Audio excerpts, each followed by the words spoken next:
Son of Curlin will complete the field for today's first race. All set for a Monday at Fort Erie Racetrack. All in line.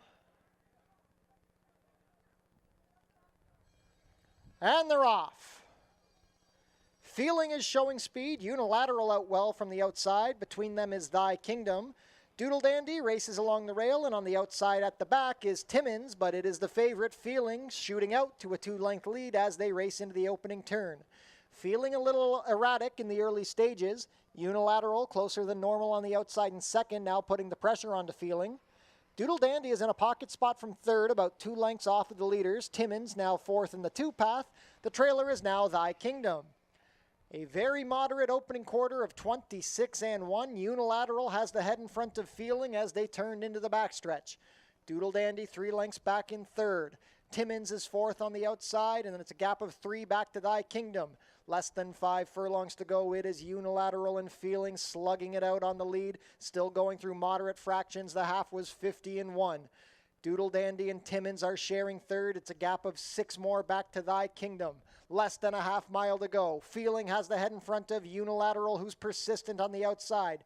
Timmins third ahead, better than Doodle Dandy, who's still only 2 lengths off to the lead. And Thy Kingdom is getting a bit closer as they race around the far turn. Feeling and Unilateral still in control. Timmins asked for more. Doodle Dandy in striking range, and Thy Kingdom is gaining ground. 3/4 in 1:14-3. Quarter of a mile to go. It is Unilateral and Feeling still fighting. Timmins angles to the outside, and deepest of all is Thy Kingdom. Down the stretch they come. Feeling has the lead. Unilateral still there. Doodle Dandy third. Timmins and Thy Kingdom need to do better. Feeling going better than Unilateral as they race into the final 16th of a mile. It is Feeling at 4-5 going on to score.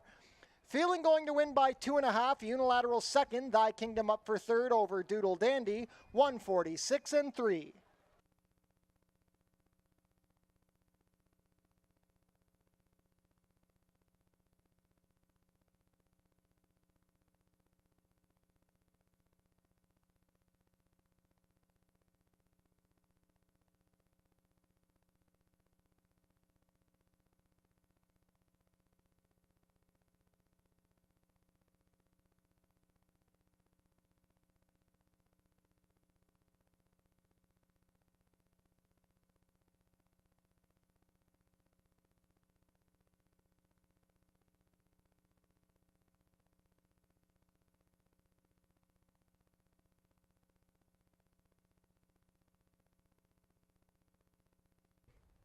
All in line.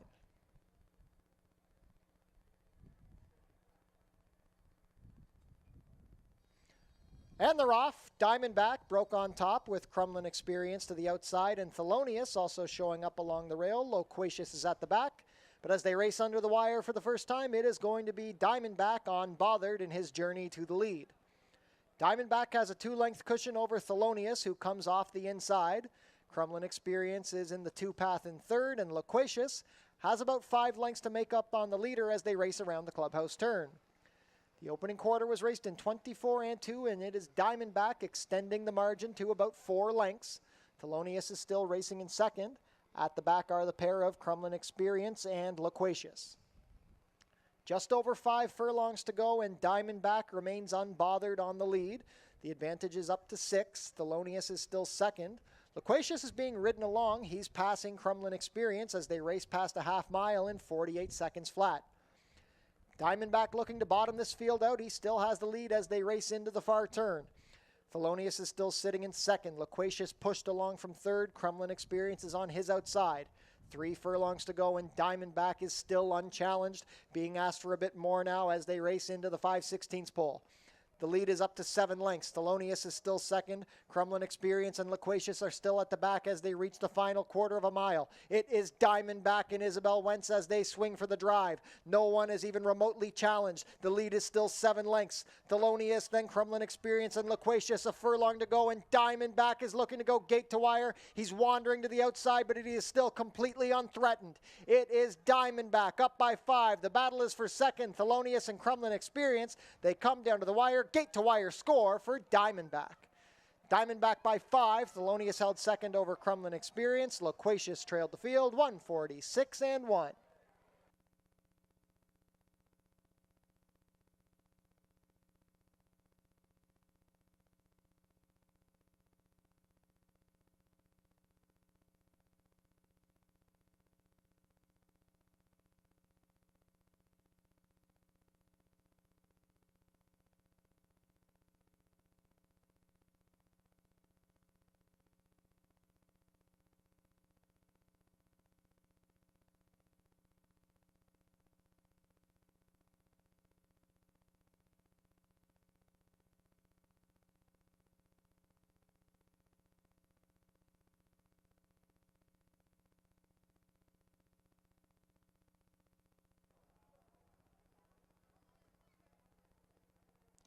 And they're off.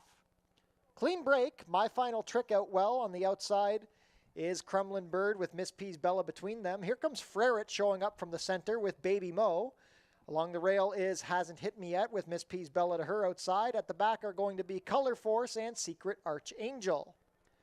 They race into the turn. They begin to spread themselves out. Crumlin Bird and My Final Trick are dueling on the lead. They've opened up 2 on Baby Mo. Frerit is saving ground in 4th.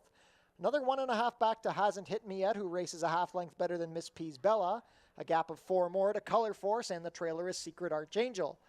The quarter is 22 and 2. They swing for the drive, and it is My Final Trick looking to make all the running. Crumlin Bird is second on the outside. Baby Mo angles out with Hasn't Hit Me Yet. Looking for room is Frerit.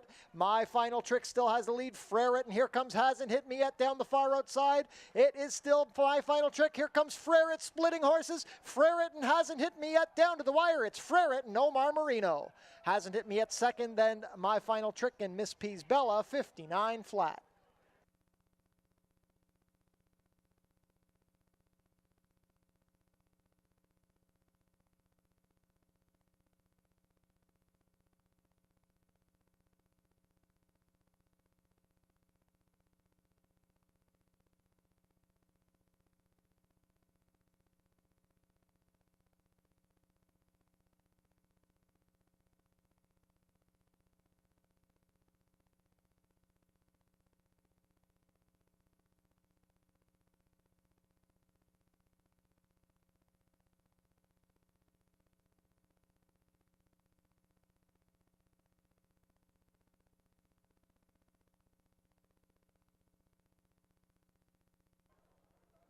Goes up. All set.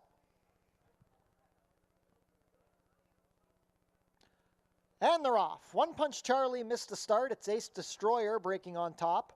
Core is also showing speed. And up the rail, here comes the favorite, Take a Chance, to assume control. Take a Chance racing 3/4 of a length better than Ace Destroyer with Core between them. Gap of 2 back to Paperback Hero, who races on the outside of Half Lit. Then another 2.5 back to One Punch Charlie. Down the backstretch and into the far turn they go. It's Take a Chance leading the way past the quarter in 22 and 2. Ace Destroyer is second on the outside of Core. It's a gap of 4 back to Paperback Hero and Half Lit, and 4 more to One Punch Charlie midway round the turn. Take a Chance is looking to go all the way, saving ground under Helen Vanek with a 1/4 mile to go. Asked for more is Ace Destroyer. Core is in striking range. Paperback Hero begins to gain momentum. Half Lit stalls and One Punch Charlie is out of it. Down the stretch they come, and Take a Chance has opened up 2. It's Take a Chance on top. Core is second with Ace Destroyer and Paperback Hero rallying, but Take a Chance is much the best, extending the lead as they come to the wire. Take a Chance by 4. Core was second, then Paperback Hero and Ace Destroyer, 103 and 2.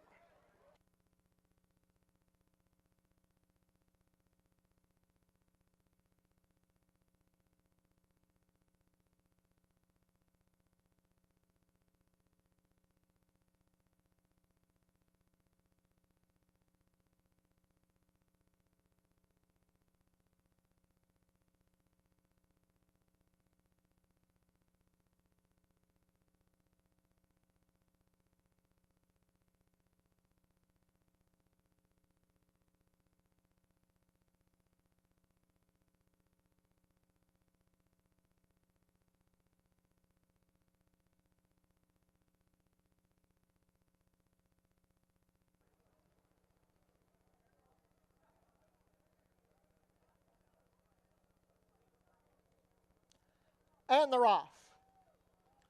Wanafrack out well with Be the Change and Sophia's Slugger. Now between them, here comes Big Warden to take the lead. It's going to be Big Warden and Sophia's Slugger duking it out on the front. Wanafrack is racing in third with Be the Change to his outside. Along the rail is Coobird, Glitter Mountain, and on the outside trailing is Executive Sight. Less than a half mile to go, and it is a speed duel. Sophia's Slugger softening up the favorite Big Warden past the quarter in 22 and 4. Be the Change is well spotted in third on the outside of Wanafrack. A gap of 2.5 more to Coobird. Then at the back are Executive Sight and Glitter Mountain. Midway round the turn, it's Big Warden, a neck better than Sophia's Slugger.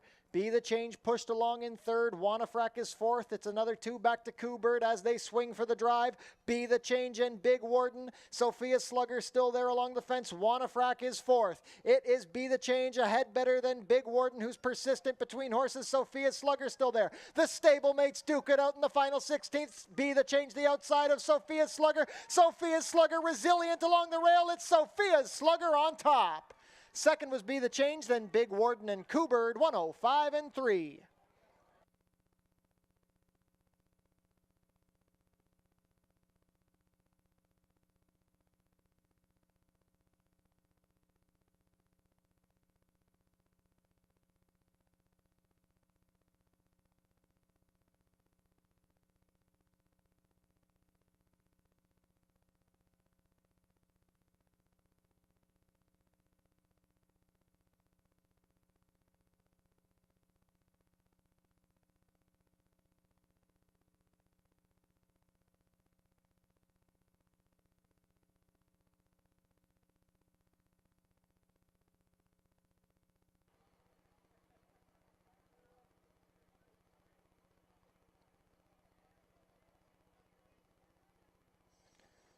And they're off.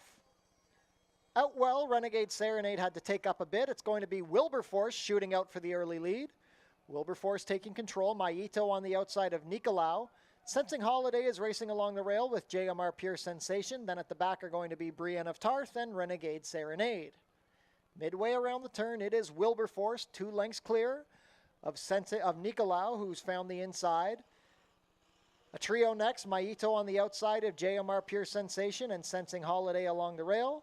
Then at the back, Renegade Serenade is passing Brienne of Tarth. They're spread out by about 6 lengths front to back. The quarter was 24 and 3, and it is Wilberforce leading the way, 1.5 better than the favorite Nicolau.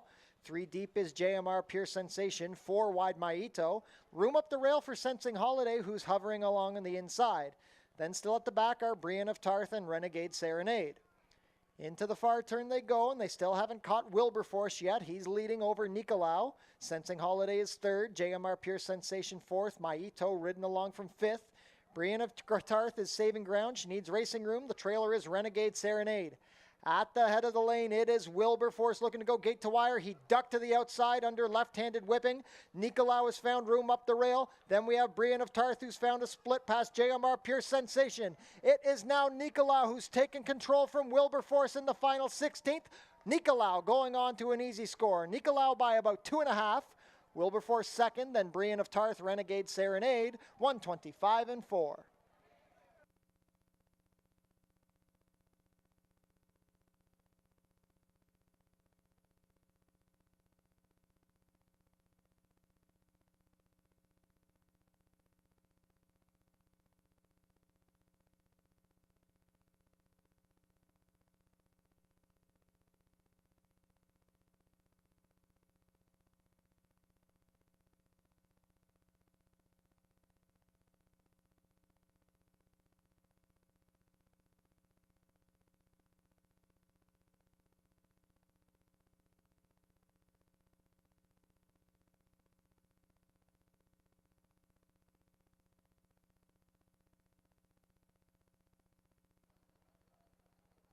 Gate secured for Shaku Maku. Jack Beanstalk steps up.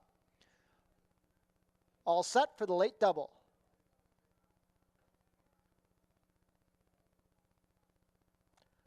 And they're off. They broke in a good line. Mobilizer out best, but here comes the speedy Shaku Maku to his outside to put the head in front. It's Shaku Maku and Mobilizer going for the lead. Crafty Conquest is third on the inside of Jack Beanstalk. Then it's a length to Fafa Fui, and the trailer is Pacenza. Shaku Maku normally quick enough to get clear, but he has company in the form of Mobilizer, a 19-1 thorn in the side, past a quarter in 22 flat. Well spotted in third is Crafty Conquest. It's another 3 back to Fafa Fui, who's passing Jack Beanstalk. Pacenza still at the back. Less than a quarter of a mile to go. It's Shaku Maku and Mobilizer still trading blows on the lead. Fa Fa Fui and Crafty Conquest are both inching closer. Just over a furlong to go. Mobilizer and Shaku Maku still there, but here comes Fa Fa Fui. He's at a perfect trip and he's taking advantage. Fa Fa Fui and Juan Crawford sweep clear to the lead. Mobilizer going to hold second from a closing Jack Beanstalk, but this is all Fa Fa Fui, 3 for 3 on the season. 5 furlongs in 57 and 3.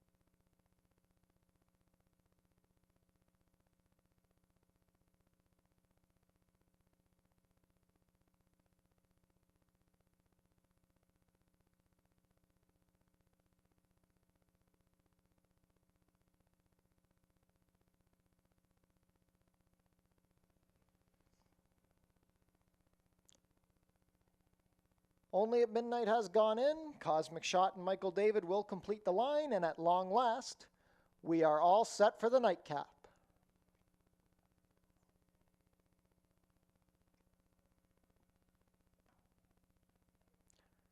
And they're off. Pretty good break. Tangerine Twist broke sharply with I Got It Good, and from the far outside is Cosmic Shot. Taking up along the inside is Miss Lindy Sue. Loki's Lightning is forwardly placed. Racing on the outside in mid-pack is Only at Midnight. The favorite, Crimson Sky, is racing in 8th ahead of Baba's Girl, and the trailer is Impossible Birdie. Into the sunset turn they go. On the lead, it is Cosmic Shot, 3 deep with I Got It Good on the rail. Between them is Tequila's Melody. The quarter was 22 and 4. Racing in 4th, saving ground, is Tangerine Twist. Then we have Loki's Lightning and Only at Midnight racing as a pair, better than Miss Lindy Sue. Crimson Sky is angling to the far outside. Baba's Girl and Impossible Birdie still at the back. Down the stretch they come. I Got It Good is shaken 3 lengths clear. Rallying down the outside, Tangerine Twist with Tequila's Melody. Up the fence is Miss Lindy Sue. Not today for Crimson Sky. As they come down to the wire, it is I Got It Good triumphant here. I Got It Good going on to win by 3. Tangerine Twist will be second, then Miss Lindy Sue, Loki's Lightning, and Tequila's Melody, 59 and 3.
Ladies and gentlemen, welcome to Fort Erie Racetrack on a picture-perfect summer afternoon, Tuesday, August 22nd, here at Fort Erie Racetrack.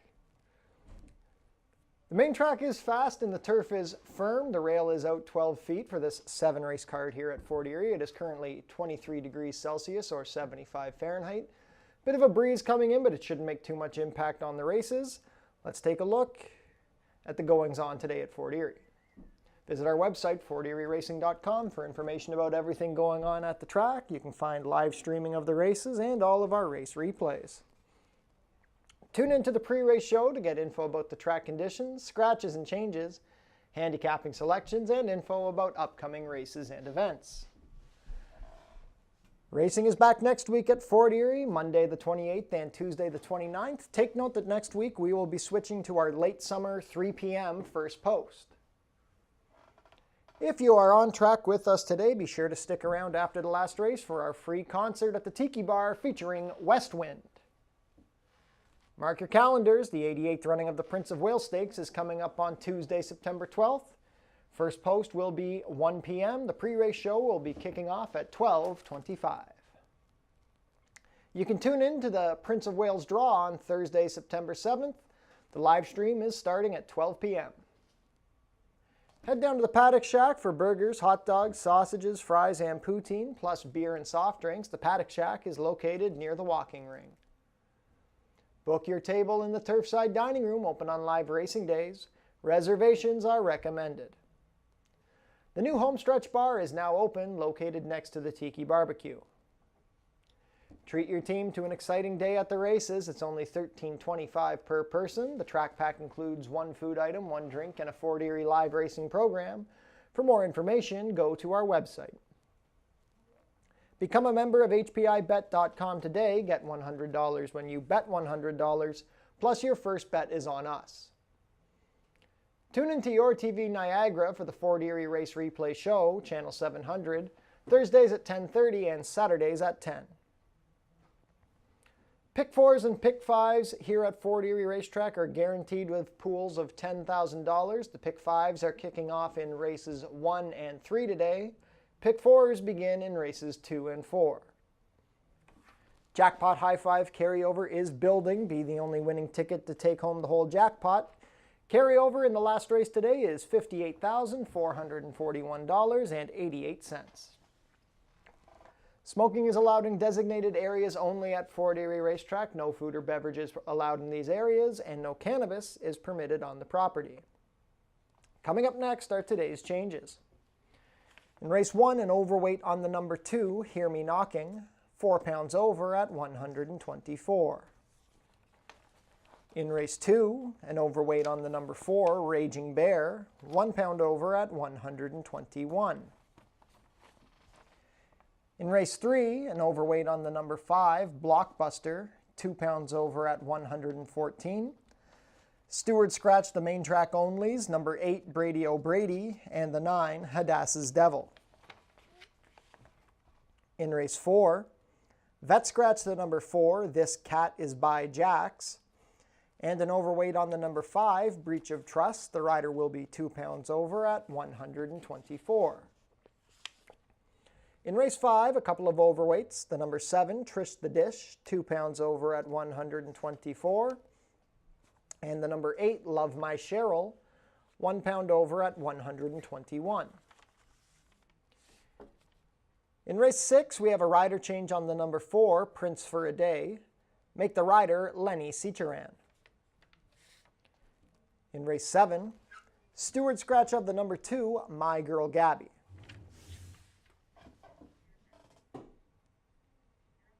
We have beautiful conditions for our 7-race card here on a Tuesday at Fort Erie Racetrack, our final 4:30 post of the season. Looking forward to the free concert after the races tonight, but before we get into that, let's take a look at our selections on today's card. Race 1 is a claimer, fillies and mares 3-year-olds and up, which have never won 2 races. Going to go 6 1/2 furlongs for a claiming price of $4,000. To the outside is the number 5, Big Bang Blue, Sofia Vivez, in to ride for trainer Tony Adamo. Big Bang Blue broke her maiden by over 7 lengths for this $4,000 tag on July 4th. Was claimed that day, returned for 62.50 and came up second best behind Passion to Please. Was claimed that day by trainer Tony Adamo. Takes the drop in for 4,000 after getting out of 30-day jail. Big Bang Blue. Figures to be the one to beat after being freshened up. The number 1, Miss Molly Lalou. Does her best running from off of the pace and has been pretty forwardly placed in her last couple of starts. Should be taking back to a closing style today. Gets the drop in from Allowance Company to the $4,000 level and should be plenty competitive. The number 4, Only Believe, has picked up a few checks this season. She's been second or third in 3 of her 5 starts and figures to be along for another share today. Amanda Vandermeersch will ride for owner-trainer Brian Corbett. Race 2 is an allowance race for 3-year-olds and up, which have never won 2 races. We are traveling 6 1/2 furlongs again to kick off the early pick 4. Combo of Nick Malini and Helen Vanek have been red hot at the meet. They had a winner yesterday with Take a Chance, and they're going to look to do it once again with the 4-horse Raging Bear. Raging Bear was a good second behind the fast-closing Victory March on August 8th at this level. Definitely looks like he likes the dirt. He's raced very well in both of his starts here at Fort Erie. The cut back to 6 1/2 was a good thing a couple of weeks ago. He's got speed and figures to be tough once again. On the inside, the number 1, Grand Gizmo, makes his second start off of the claim for trainer Richard Davis. Grand Gizmo was very rank on the lead in a rout on August 1st and was outkicked by Nicolau, who we saw come back to win again yesterday on the turf. Grand Gizmo is reunited with Omar Marino, who was a winner aboard this runner at Woodbine back in May. The number 2, Action Point, has been picking up checks pretty consistently in his Fort Erie career. He was 5 lengths behind Raging Bear when finishing third by 6 lengths on August 8th. Figures to be along for another share today. We are on the turf for race 3. It's a claimer for 3-year-olds and up. No conditions. 5,000 down to 47.50 is the claiming price. We are going to travel about 7 furlongs. Going to go to the outside runner. Chris Husbands aboard the 7, Dr. Uptown. Josh Robillard and Radcliffe Racing Stable had a big day yesterday, looking to continue the momentum. Dr. Uptown was a winner for 62.50 on June 13th. He's had trouble getting in races to stay on the turf course. Weather has not been his friend so far this season. Went up to Woodbine to race for $10,000 on August 11th. Dropped back to last and ran on evenly. That was much tougher company than what he's facing here. He's taken the big drop in for $5,000. If he can work out a trip, he should be tough. He loves the Fort Erie turf course, a former Puss in Boots Cup winner. On the inside, number 1, Vittori Kin, 10-year-old son of Vittori. Was a very easy winner against condition 62.50s on July 10th. He's another one who's been a victim of weather, looking for turf races so far this summer, but today the conditions are perfect. Michael David has had some good rides in recent weeks. He was a winner aboard this one back in July and looks to do it again for trainer Tony Adamo. Another one coming down from Woodbine is the number 2, Wenjack, who was a neck better than Dr. Uptown on August 11th when finishing 6th. He could be a speed factor from the inside, stretching back out to the 2-turn distance. Wenjack in his Fort Erie debut, certainly a contender for trainer Carlos Grant. Justin Stein will do the riding. Race 4 is a maiden claimer for 3-year-olds and up. We are traveling 1 mile and 70 yards for a price of $62.50 down to $6,000. Scratch of the 4, this cat is by Jax. Top pick is going to be number 6, Opeachy. This is another one coming down from Woodbine for trainer Carlos Grant. Justin Stein will be riding this one as well. Opeachy was 5th after dueling through slow fractions behind the class-dropping Glenholm. Glenholm was dropping in from the $25,000 level. That's a pretty big edge, $25,000 down to $7,500. Opeachy has some breeding to handle the dirt, should be a speed factor at this mile and 70-yard distance. The number 5, Breach of Trust, race dropped in for $8,000, actually rose up to $8,000, I should say, on August 7th in a route race, mile 70 yards, same distance as today. He was pressed on the lead before being outkicked by a well-tripped I'm No Sleepy Joe. Breach of Trust, certainly a contender, just a bit too much of a hanger for me to put on top, but cannot discredit his chances today. The number 3, Ngabi, the stablemate to Opeachy. Ngabi has not hit the board in 20 starts so far in his career. He takes the drop down from 15,000 to 6,250. Son of Frack Daddy is going to have to handle the dirt, but the class relief could be the most important factor. Race 5 is an allowance race for fillies and mares 3-year-olds and up. There are no conditions. These are some of the better mares here in Fort Erie. We are sprinting 5 furlongs on the main track. The number 2, Sheba Town, made her Fort Erie debut last week in an off-turf race where she drew in as a main track only, and she looked like a winner from the 3/8 pole on. Just moved very comfortably down the outside under Jason Hoyt and was much the best. The 5 furlongs might be a concern to some. I'm not too worried about it. She seems like she took to the dirt very nicely. This will get her eligible for the Horse People's Luminary Cup coming up on Labor Day. The number 5, JMR Gemma, is rising up in class, but she's been a very solid horse for the John Sims barn so far this summer. Back-to-back wins against Condition Claiming Company, most recently beating the very classy Jara on August 8th. Despite the rise in value, I do not want to discredit this one's chances at all. Amanda Vandermeersch rides for trainer John Sims. Also from the barn of John Sims is number 3, Gimbala, a 12-time winner in her career. She exits a win against one other than optional 12-5 runners on July 16th. She was very gritty in defeat by Jara on July 4th. Just a tough mare to knock. Honest racehorse, shows up more often than not. Always worthy of your respect. Race 6 is another allowance race for 3-year-olds and up, which have never won 2 races. We are going to sprint about 5 furlongs over the turf course. It's kind of a tough race to figure out. We've got some horses making interesting moves here.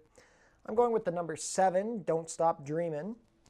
Don't Stop Dreaming decimated maiden 6250s in his Fort Erie debut on the dirt on July 25th. I don't think he beat much, but Justin Stein almost didn't turn this one loose until real late in the stretch. He was so much the best. The speed figure is good.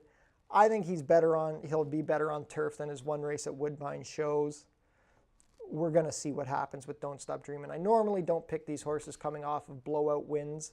They tend to be a little overbet, but I'm not in love with anything else in this race. The biggest factor is the number 6, Justin's Way. This one should be the heavy favorite. Mark Fournier's off getting on a good run after a slow start to the meet. Justin Stein Jeffrey Alderson, I should say, riding very well. Justin's Way is just making such a big drop from the $25,000 level at Woodbine. They claim this one for $40,000, so that should attract a lot of wagering interest. On the rail, the number 1, Bodie. This is a long shot to maybe factor in here. Didn't take to the dirt at all when making his Fort Erie debut 9 days ago. That was against non-3s. He gets to face non-2s here. We're going to see if he races any better on the turf course. I've always kind of liked Bodie. I don't know how he fits at these allowance levels, but as a long shot, he could round things out in a race without much turf form. Last race of the day is a claiming race for fillies and mares 3-year-olds and up, which have not won a race this year or which have never won 4. Claiming price of $5,000 down to $4,750. We're going to go 5 1/2 furlongs. Giving the nod to the number 7, I'm a Cutie, who shipped down from Woodbine. Should be vet scratched in the paddock on August 7th. Now makes the return here. Julie Mathis assumes the training duties from Zelko Kretschmar. Biggest thing with I'm a Cutie is just getting back to the dirt. She won an 8,000 non-2 at Tampa this winter by 7 lengths. Doesn't like the synthetic at all. We've seen that both at Presque Isle and at Woodbine. The dirt, the class relief, should be enough to wake this one back up. The number 9, Shelley the Rocket, was a very easy winner in her Fort Erie debut on July 4th, was claimed by the John Sims barn that day, has had to face tougher company. And although she hasn't won yet in 2 starts for Sims, she's raced well, and now she's dropping in for $5,000. Outside post, Jeffrey Alderson retains the ride. Shelley the Rocket looks like one of the main contenders. Then the number 4 is There a Forest. Dueled on the lead and kicked clear to win against condition $4,000 company on July 31st. She now takes the slight rise up to the $5,000 level. Could be a speed threat under leading rider Christopher Husbands. Very nice 7-race card coming your way. $10,000 guaranteed pick 4s and pick 5s throughout the card. Best of luck with all your wagers. We have 19 minutes to first post.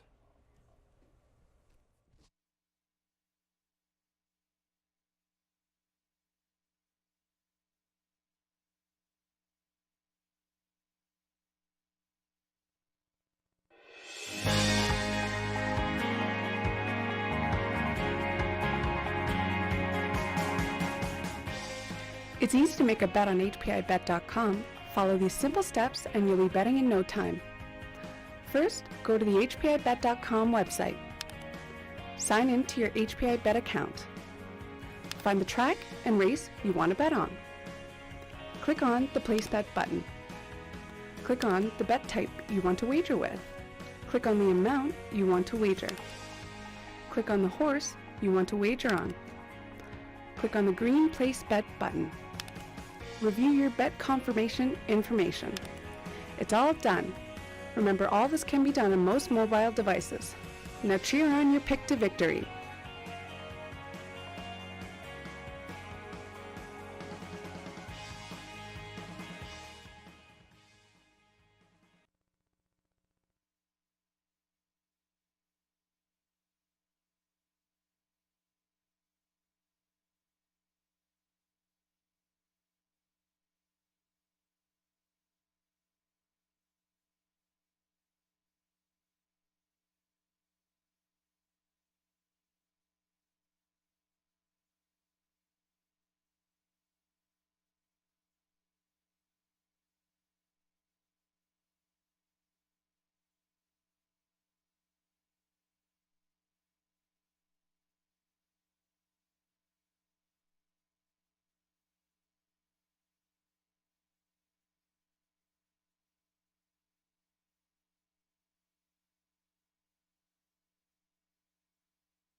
Field is making their way on track for today's first race. It's a claiming race for fillies and mares 3-year-olds and up, which have never won 2 races. We're going to travel 6 1/2 furlongs. The claiming price is $4,000. Race 1 offers win, play, show, exactor, 20-cent try, double, 20-cent super, 20-cent pick 3, and 20-cent early pick 5 wagering. That pool is guaranteed at $10,000. Also take note, we have a couple of corrected overweights being announced for the first time. Rider Sunny Singh will be riding at 125 pounds today. So in this race, number 2, Hear Me Knocking, 5 over at 125. In race 4, number 5, Breach of Trust, 3 over at 125. And race 5, number 7, Trish the Dish, 3 over at 125.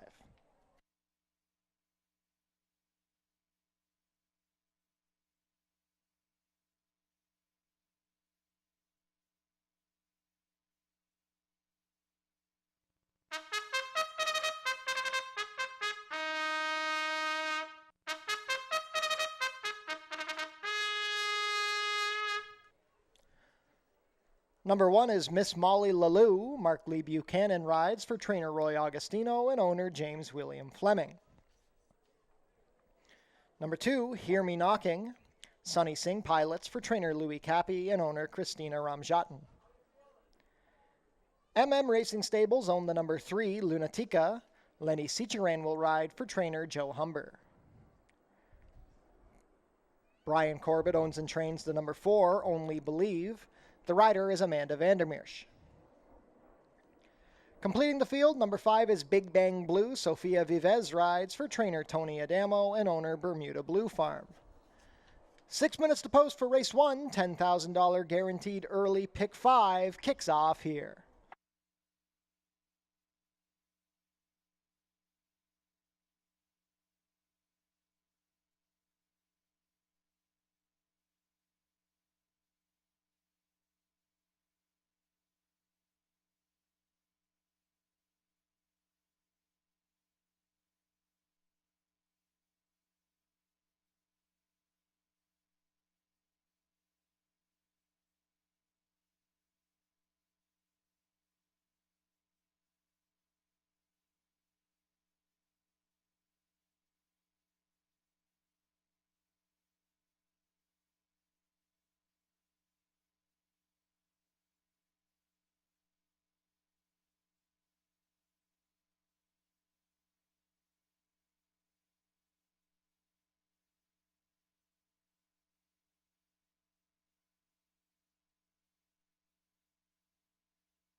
Down to 2 minutes to post for today's first race.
Hear Me Knocking and Sunny Sing go up. Lunatica with Lenny Ciceran to gate 3. Only Believe with Amanda Vandermeersch. Last up will be the favorite, Big Bang Blue at 1-2 with Sofia Vivez. All in line.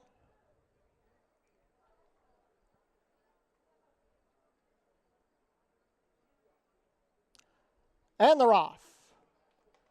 Big Bang Blue out sharply. Along the inside is Hear Me Knocking with Only Believe between them. Lunatica is taking back with Miss Molly Lalou saving ground. As they race out of the chute and onto the backstretch, it's going to be the favorite, Big Bang Blue, with 3/4 of a length in control. Hear Me Knocking, second along their inside. Only Believe is close to the lead. It's a gap of 2 back to Miss Molly Lalou, and tailing off at the back is Lunatica. The opening quarter was 23 seconds flat there, putting the pressure on Big Bang Blue. The 1-9 favorite is only ahead by a neck. Hear Me Knocking right there from the rail, and Only Believe is in striking range. Miss Molly Lalou has 3.5 lengths to make up on the leaders, and at the back still is Lunatica. Midway around the turn, and here goes Big Bang Blue. She's opened up 4. Only Believe is into second as Hear Me Knocking tires. Miss Molly Lalou gaining ground. The half was 46 and 2. They turn for home, and Big Bang Blue has a 5-length advantage. It is Big Bang Blue looking strong at the head of the lane. Only Believe is second. Miss Molly Lalou third, and Lunatica passing Hear Me Knocking. But it doesn't look like anybody's going to even come close to Big Bang Blue. The margin is just extending. Big Bang Blue is up by 10 and widening. The battle is for second. Only Believe is holding from Miss Molly Lalou and Lunatica, but Big Bang Blue dominant in the first. Only Believe second. Lunatica up for third over Miss Molly Lalou, 118 flat.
Unofficial in race 1, the winner is number 5, Big Bang Blue. Second is the 4, Only Believe.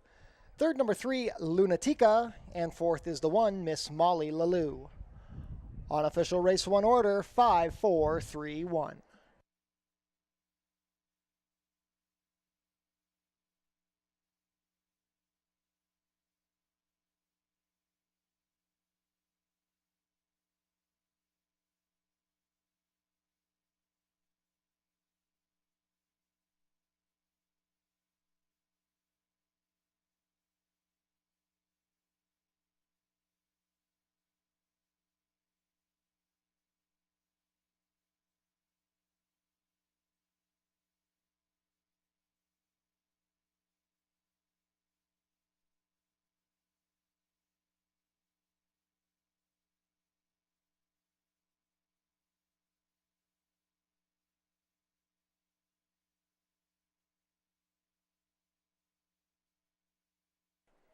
Race 1 is now official. Returning to the winner's circle, the official winner of today's opener, number 5, Big Bang Blue. Big Bang Blue is a 3-year-old chestnut filly by Big Blue Kitten out of Madam G, bred here in Ontario by CEC Farms. Ridden to victory today by apprentice Sofia Vivez, Big Bang Blue is trained by Tony Adamo for owners Bermuda Blue Farm. That's the second win of the lifetime and the season for Big Bang Blue, who was much the best, completing the 6 1/2 furlongs in a time of 118 flat.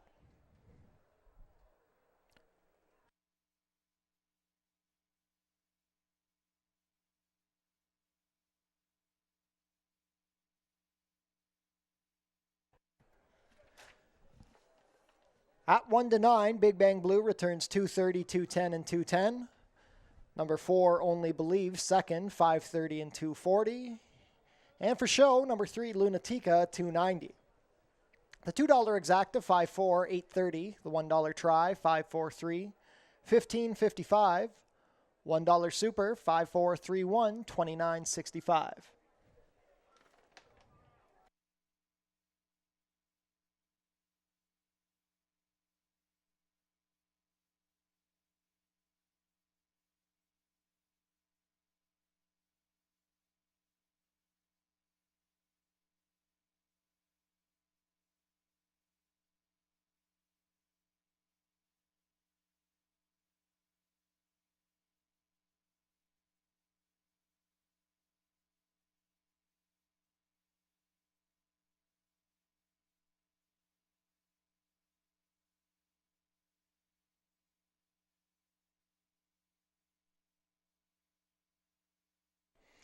There was a claim out of race 1, the number 3, Lunatica, claimed by Diane Nellis and Sharon Chicato.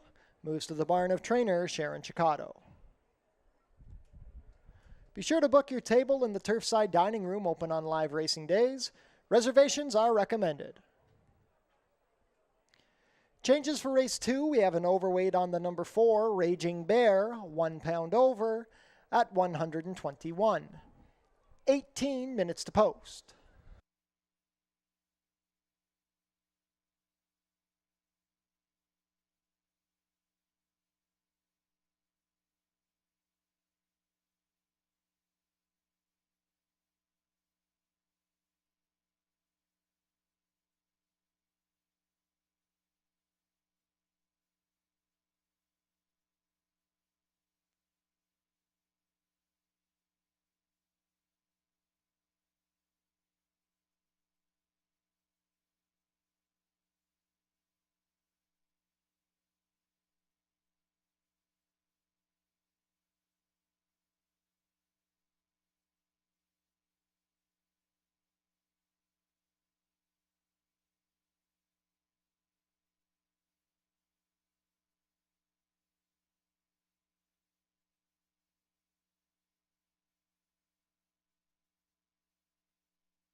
Race 2 is up next. It kicks off the early pick 4, a distance of 6.5 furlongs for this allowance level group, non-winners of 2 life.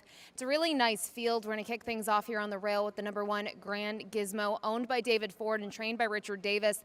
This is a horse that they claimed 2 starts back for 7,500, and looking at that first local effort here on the dirt, I thought it was a really good one. He tried to steal it on the front end. He was going 2 turns on the dirt, and he was unable to do so. He ended up finishing second behind Nicolau, who we saw win here yesterday. A really nice turf effort for him, and I just think Nicolau is a very nice horse. So to run second to him, there's nothing to really knock on Grand Gizmo, and I do think it's great to see him cutting back in distance. I think looking at the way he was able to get to the front last time out, and I think the fractions early on were reasonable, maybe a touch quicker than we would see in some of those races. I think he could be dangerous here from the inside post, but I do think the real speed in here is going to be the number 4 Raging Bear for Nick Maloney Jr., who owns and trains this one. He was claimed for $15,000 back on July 14th out of a race at Woodbine, which he ended up losing that condition. He broke his maiden in a stylish way, looked very easy in that performance, and then came here, and his first performance at Fort Erie was going 2 turns, and I think in terms of trip, he wasn't forwardly placed. He tried to close from off of it, and he did finish pretty nicely in the stretch, but he still finished behind Nicolau and Giant Gizmo. But the main thing to notice with Raging Bear, next time out, he was sharper, very quick out of the gate, going this distance of 6.5, and he just got caught in the end by Victory March. And I think looking here, if he wants the lead, he's going to have the lead, and if he sets sensible fractions, they'll be trying to catch him in the end. So arguably Raging Bear is the horse to beat. Rounding out my top 3 is Big Brown Brewski on the outside from post 6. This one at the Mike Blake barn. You can't knock this horse. When you look what he's been able to do so far this year, he's only missed the board once, and you look at that performance, it was at the distance, but it was over and off track, and I think he moves better on the fast track, and he's certainly going to get that today. Last time out, he was second, just beaten by a length and 3/4. And the big thing with him, he's a true closer, true and true. He's not going to be forwardly placed. He kind of takes him a little bit to get going, but once he starts rolling, he has a lot of momentum. So if the pace is at least a little bit on the quick side, Big Brown Brewski's a major factor, at least in the exotics. But for me, I am going to try to beat the number 4 Raging Bear with Grand Gizmo, second start off the claim. Good luck here in the second.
Field is making their way on track for today's second race. It's an allowance race for 3-year-olds and up, which have never won 2 races, going to travel a distance of 6 1/2 furlongs.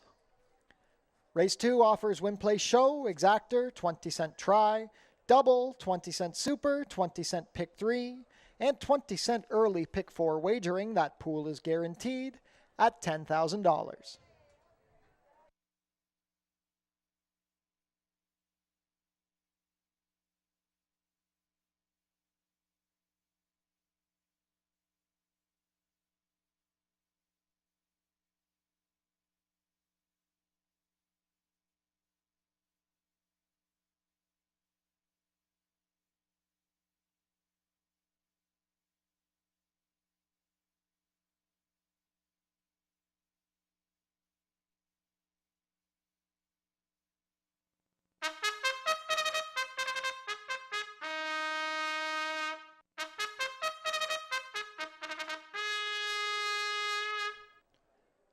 Race 2 post parade. Number 1 is Grand Gizmo. Omar Marino in the saddle for trainer Richard Davis and owner David Ford. Number 2 is Action Point. Emil Ramsamy rides for trainer Josh Robillard and owner Andrew Weems. Number 3, Le Grand Garçon. Pierre Mailhot rides for trainer Tom Steer, who part owns with Richard Walpole.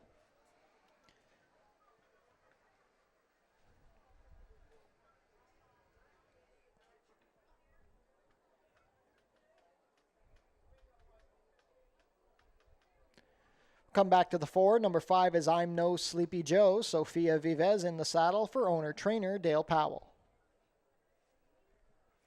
Number 6 is Big Brown Brewski. Amanda Vandermeersch rides for trainer Mike Blake and owner Annette Blake.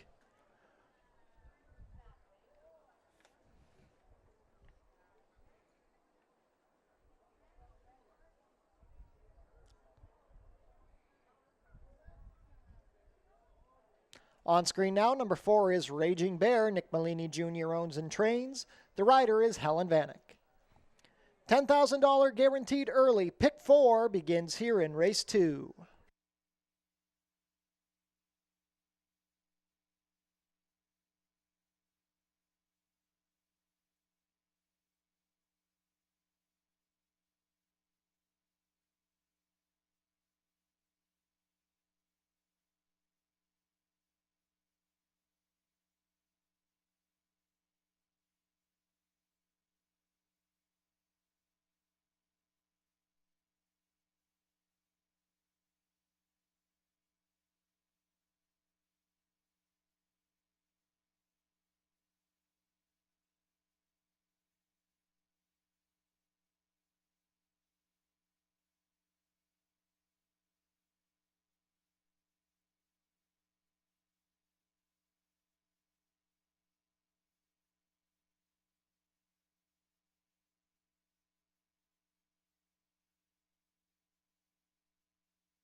Field for race 2, about to head behind the starting gate. It is now post time. We have an even money favorite, the number 4, Raging Bear. Second choice at 7-2 is the Rail Runner, Grand Gizmo. 5-1 action on the 2, Action Point, and the 5, I'm No Sleepy Joe. 6-1 on Big Brown Brewski. $10,000 guaranteed early pick 4 kicks off here in race 2, about to begin loading. Grand Gizmo and Omar Marino will be the first to come up.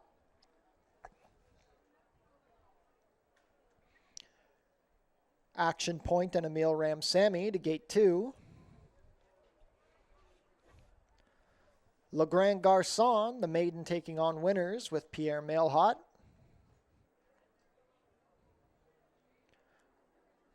Four to 5 on Raging Bear with Helen Vanek.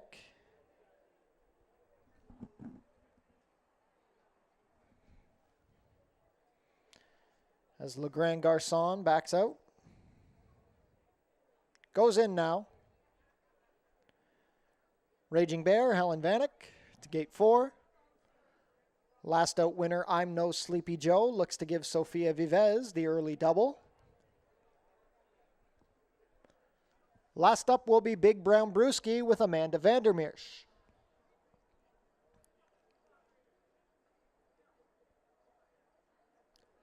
All in line.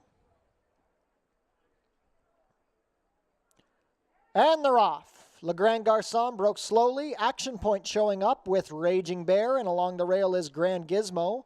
Fourth on the outside, looking to angle in, is Big Brown Brewski. Then we have I'm No Sleepy Joe, and at the back is Le Grand Garçon.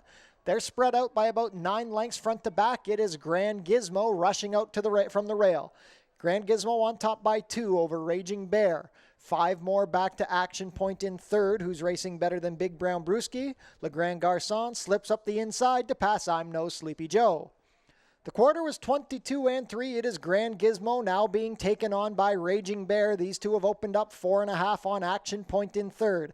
A gap of 5 more to Big Brown Brewski, then Le Grand Garçon, and I'm No Sleepy Joe. This field is spread out by about 16 lengths. The half was 45-2. That's a quick pace, and Raging Bear has now taken control from Grand Gizmo. Here comes Action Point angling to the 3 path. They're 3 across the track at the head of the lane. Raging Bear and Action Point now sweep past Grand Gizmo, who's tiring along the rail. It's Action Point going better than Raging Bear. Action Point, Raging Bear, Grand Gizmo, and then coming from the back is Big Brown Brewski. Action Point has control. Raging Bear digging back in. Action Point looking for the wire. Raging Bear not done. Coming down to the final strides, it's Action Point coming out on top. Raging Bear second, then Grand Gizmo and Big Brown Brewski, 117-2.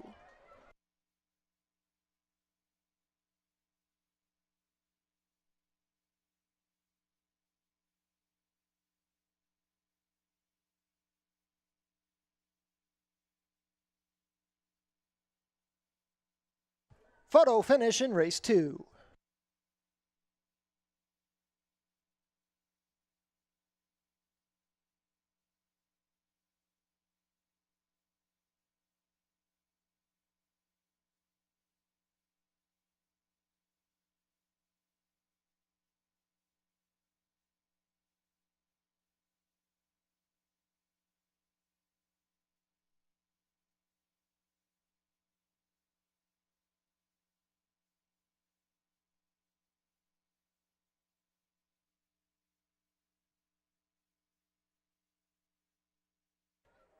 In the photo, it's number 2, Action Point, over the 4, Raging Bear. Third is number 1, Grand Gizmo. Fourth, number 6, Big Brown Brewski on official race 2 order, 2-4-1-6.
Race 2 is now official. Back to the winner's circle. Official winner of today's second race, number 2, Action Point.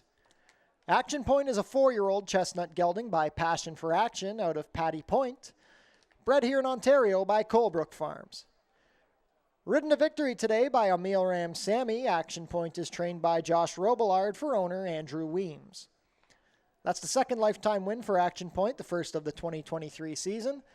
Stalking the speed and proving best in the stretch, completing the 6 1/2 furlongs in a time of 1:17 2.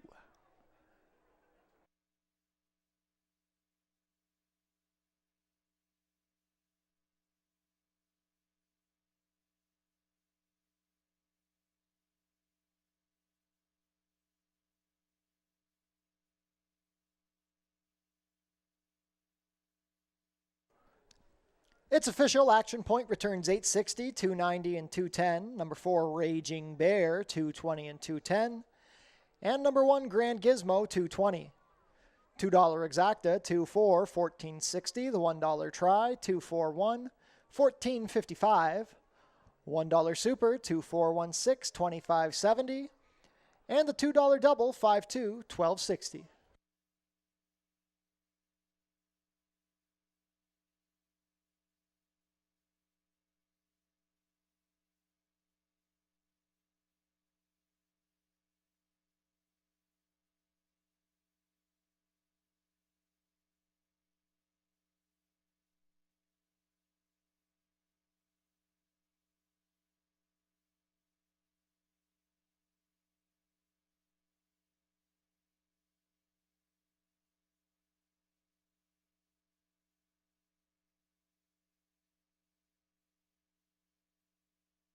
On screen now, the win photo for today's second race.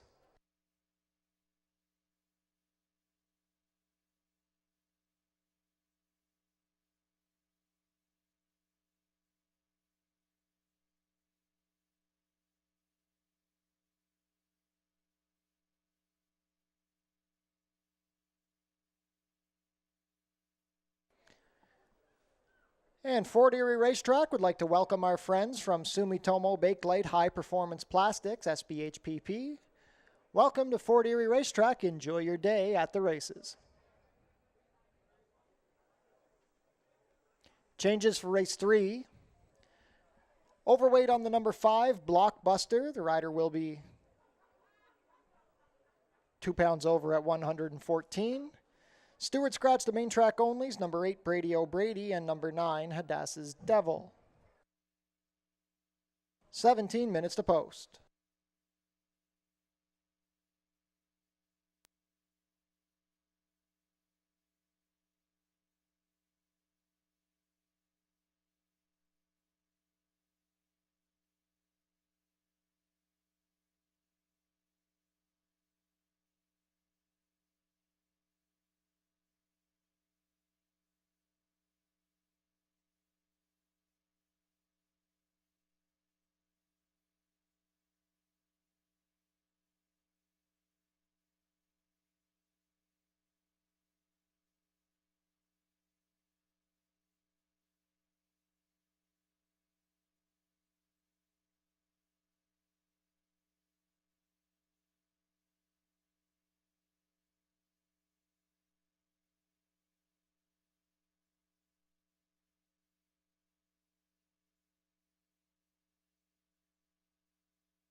Our first turf event of the day at about 7 furlongs, $5,000 claimers in the spotlight here. The 2 main track only runners, the 8 Brady O'Brady and the 9 Hadassah's Devil are out, which leaves us with the complete main body of 7 going postward.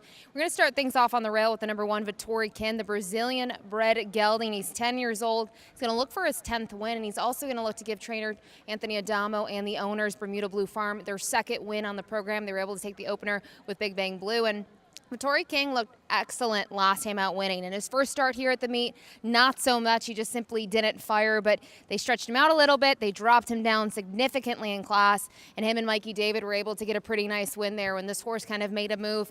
Looked a little early, but this horse had plenty left in reserve in the end at odds of 5-1. So really like Vittori King going forward here. I do think his main rival is all the way on the outside, the number 7. Dr. Uptown for Josh Robillard. This is a horse that simply loves it here over the turf course. Is 5 for 9 in the career. Has only actually missed the board once over the grass. And the big thing with him is he's a deep closer. He's going to come from off the pace. He's only going 7 furlongs, which is still a good distance for him, but he's going to need the right trip and the right setup to get the job done.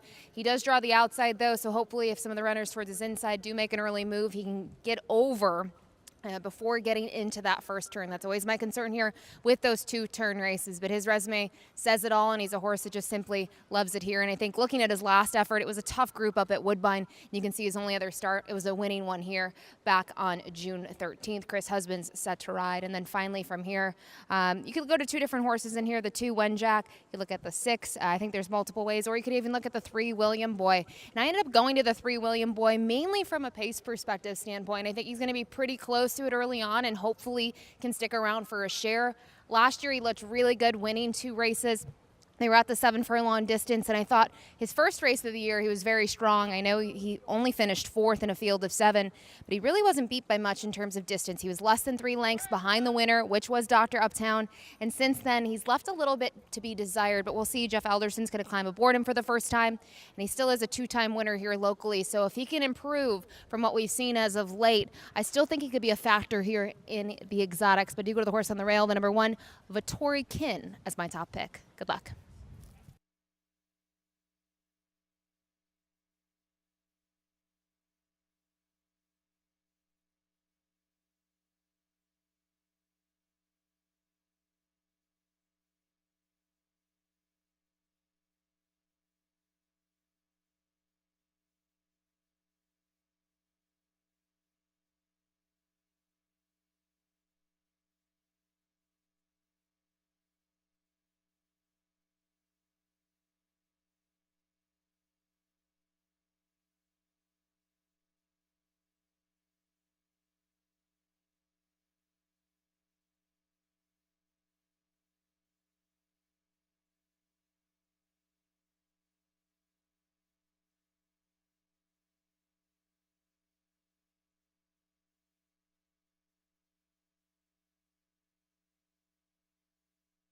Field is making their way on track for race 3. It's a claiming race for 3-year-olds and up. No conditions. We're traveling about 7 furlongs over the turf course for a claiming price of $5,000 down to $4,750. Race 3 offers win, play, show, exactor, 20-cent try, double, 20-cent super, 20-cent pick 3, and 20-cent late pick 5 wagering. The pool is guaranteed at $10,000.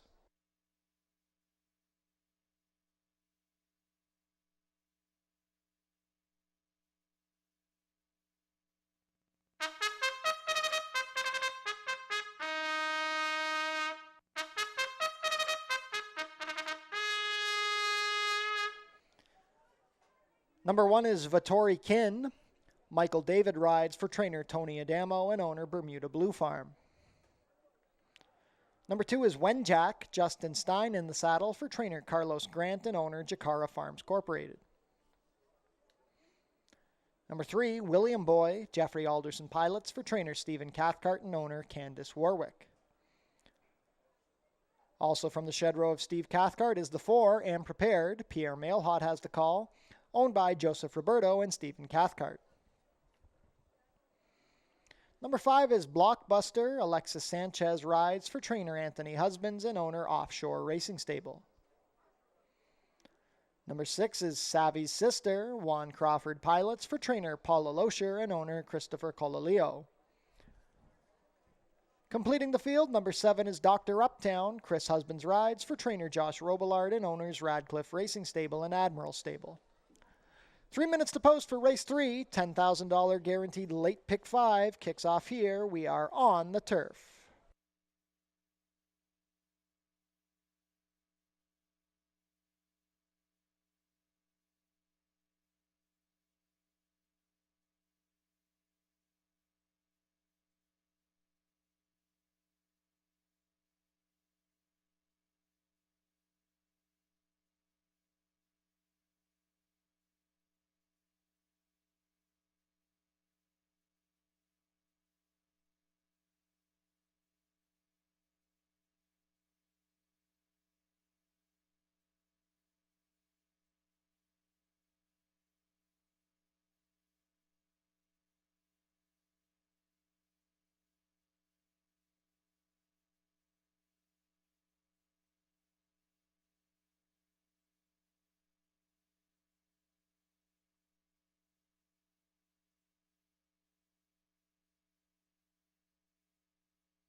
Field for race 3, crossing onto the turf course. Not too much time left to get your wagers in.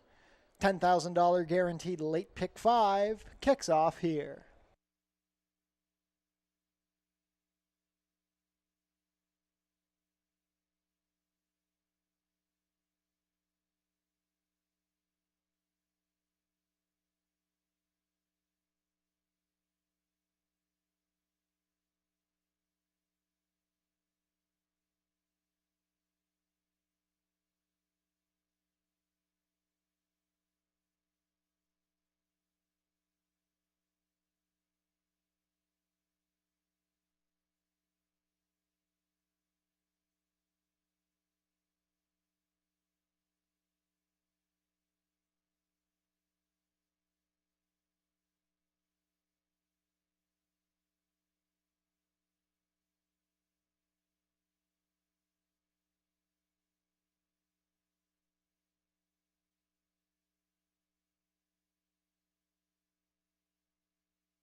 Field for race 3 is approaching the starting gate. It is now post time. Field of 7 on the turf course to kick off the late pick 5. 6 to 5 choice is the 7, Dr. Uptown. 2 to 1 second choice is Vittori Kin along the rail. And 3 to 1 on the Woodbine Invader, number 2, Wenjack.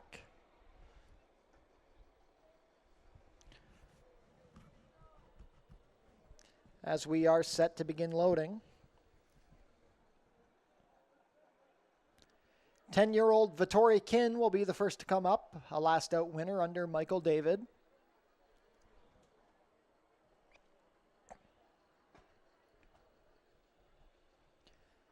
Gate 2 for Wenjack and Justin Stein.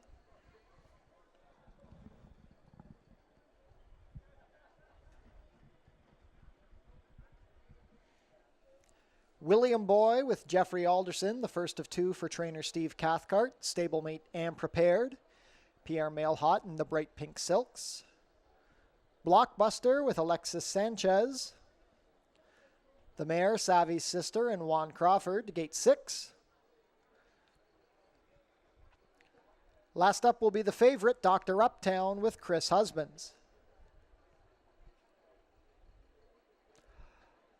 All in line.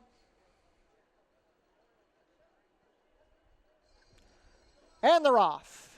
And Prepare broke slowly. Vittori Kin is showing speed from the rail with Wenjack. Dr. Uptown looks for position from the outside post. William Boy is going to find himself saving ground in 4th. Then we have Blockbuster, Savvy Sister, and at the back is Am Prepared. Round the clubhouse turn they go. It's Vittori Kin leading the way, 1.5 better than Wenjack. Third on the inside is William Boy. To his outside is Dr. Uptown, racing about 5 lengths off the lead. Then we have Savvy's Sister racing in 5th, and 3 more back to Blockbuster. Angling to the outside is Am Prepared. The quarter was moderate, 25 and 2. Leading the way, it's Vittori Kin. He's opened up a 4-length cushion on Wenjack, who was bet down to 3 to 2. William Boy is still third. Up the inside is Savvy's Sister, racing as a pair with Dr. Uptown. Then at the back are still Am Prepared and Blockbuster. Into the far turn they go. They haven't reached Vittori Kin. The lead is still 5 lengths. Wenjack is still racing second, William Boy third. Savvy Sister has passed Dr. Uptown, gaining some momentum. On the outside is Am Prepared, trailing is Blockbuster. Vittori Kin went the half in 48 and 3. He's looking to make all the running, but Wenjack is creeping closer as they swing for home. Vittori Kin and Wenjack dominate this field. Well back to William Boy, and trying to launch a rally from the back is Savvy Sister. Wenjack takes control from Vittori Kin and is extending. Wenjack up by 3. William Boy rallying into second, but coming down to the wire, this is all Wenjack. Wenjack and Justin Stein going to win by 4. William Boy second, then Vittori Kin and Dr. Uptown, 125 and 4.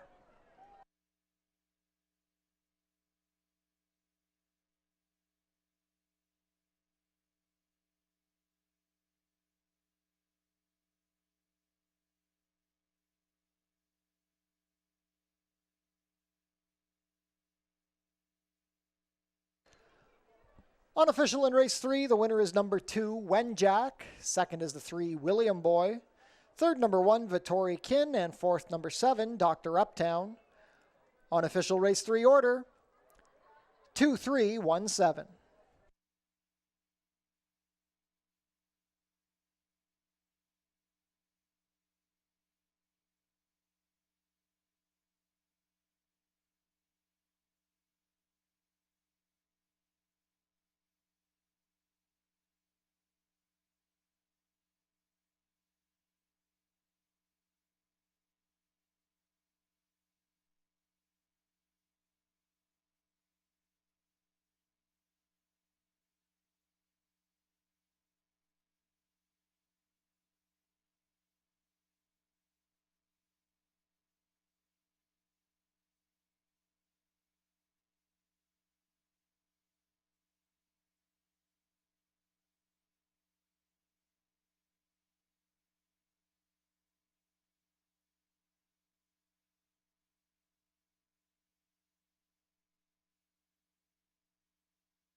Now back to the winner's circle, the unofficial winner of today's third race, number 2, Wenjack.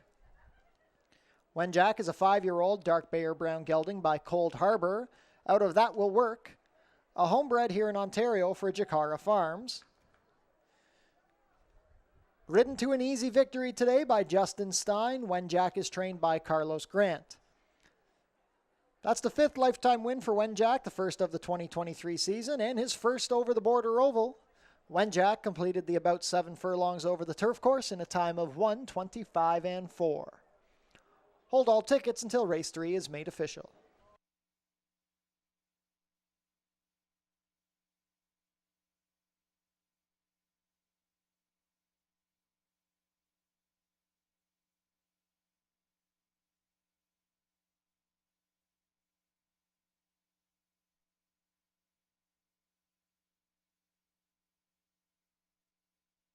Race 3 is official.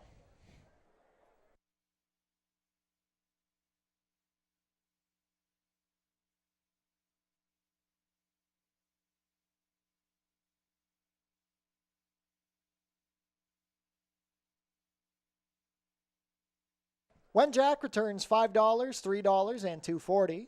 Longshot William Boy second, $10.10 and $5.20. Third is the 1 Vittori Kin, $3.50 to show. $2 Exacta, 2-3, $30 and 50 cents. The $1 Try, 2-3-1, $60 and 55 cents. $1 Super, 2-3-1-7, $108 and 30 cents. $2 Double, a pair of twos, returns $21.90, and the $1 Pick 3, $20.20.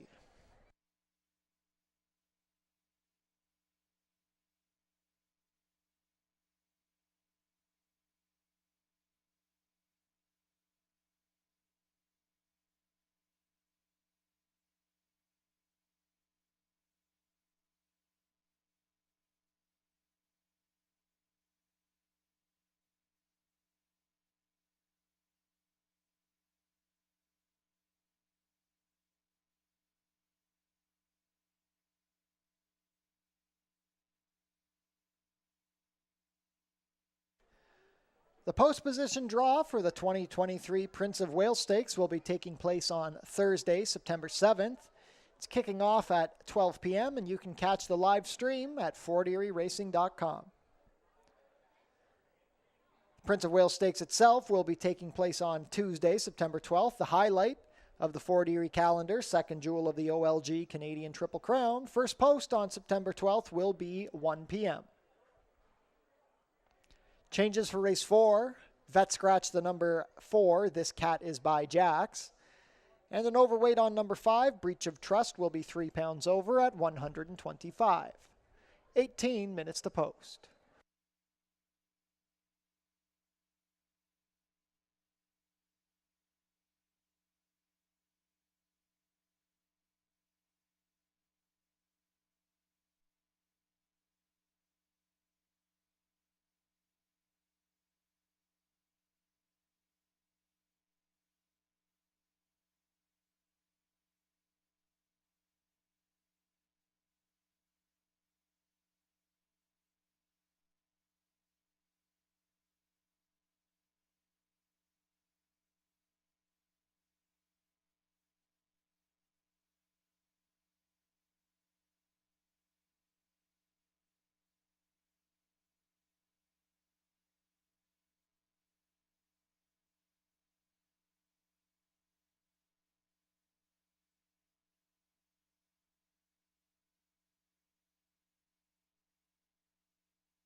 Maiden claimers here going postward in race number 4, in for the $6,250 tag and a distance here of 1 mile and 70 yards on the main track. And looking at this group, I'm going to kick things off with the number 5, Breach of Trust. This is a horse who really hasn't done anything wrong here locally at Fort Erie. You can see in that first start was on the turf, raced very well, finished second, and kind of honing in on those dirt starts. That effort 3 back was won by Wilberforce, who went on to win his next start, which was on the turf. And his following 2 efforts, they've been very solid as well. So I do think he's a formidable foe. And then just looking at this 5-year-old son's 2 performances since then, he's just been second best in both of them. He got different trips. 2 back was going the 1 turn 6 furlong distance. He got crushed by his competition. He was just clear for second, but the winner was a 15-length winner. I don't want to read too much into that. More recently, they did stretch him out around 2 turns, and he just got a little tired in the end. So I expect him to be a little sharper now, sticking with the 2-turn distance in back-to-back starts. From here to his outside is the number 6, the shipper, Opeachy. This one out of the Carlos Grant barn.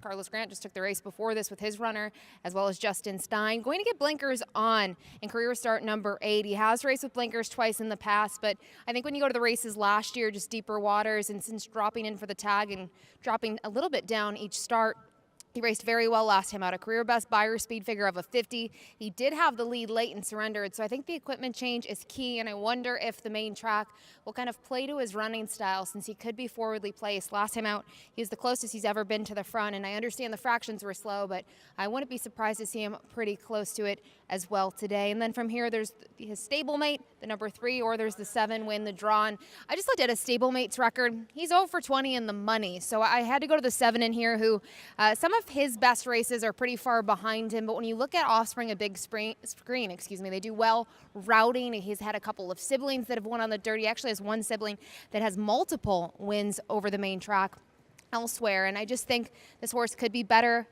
here at Fort Erie on the main track. He does have 2 third-place finishes from an equal number of starts. And Richard Davis takes over the training job here. And you go back to that work before that last start, it was a respectable work on the training track up at Woodbine. So willing to give him a shot for the minors in here. But to me, kind of a 2-horse race on paper between the 5 and the 6. And I did go with the local runner, the 5 here. Good luck.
Field is making their way on track for today's 4th race. It's a maiden claimer for 3-year-olds and up. Going to travel 1 mile and 70 yards for a claiming price of $62.50 down to $6,000. Race 4 offers win, play, show, exactor, 20-cent try, double, 20-cent super, 20-cent pick 3, and 20-cent late pick 4 wagering. That pool is guaranteed at $10,000.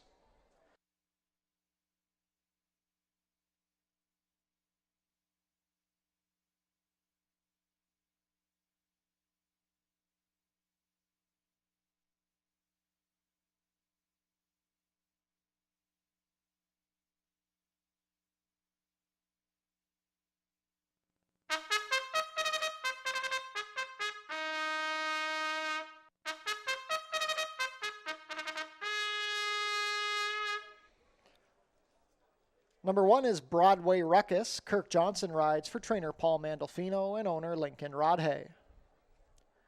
Joe Humber owns and trains the number 2, Pretzlick. The rider is Lenny Seacheran. Number 3 is Ngabe. Chris Husbands rides for trainer Carlos Grant and owner Jakara Farms. Scratch to 4. Number 5 is Breach of Trust. Sonny Singh has the call for trainer Jimmy Goldenberg and owners Ken Lee, Dennis Mitchell, and Don and Gay Bell. Also going for Jakara Farms and trainer Carlos Grant, number 6 is Opeachy. The rider is Justin Stein.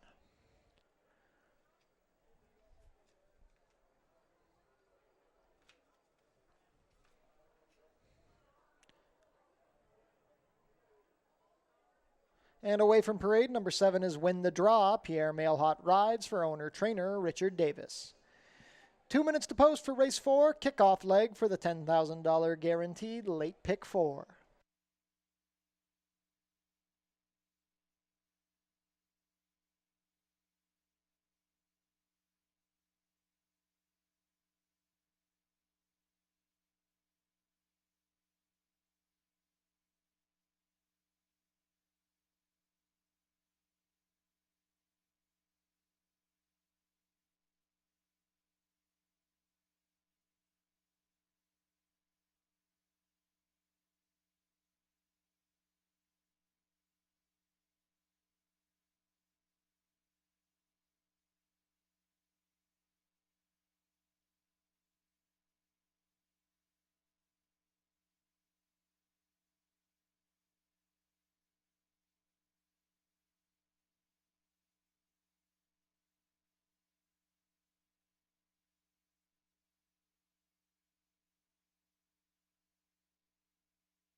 Race 4 field heading up to the starting gate. It is now post time. $10,000 guaranteed late pick 4 starting here.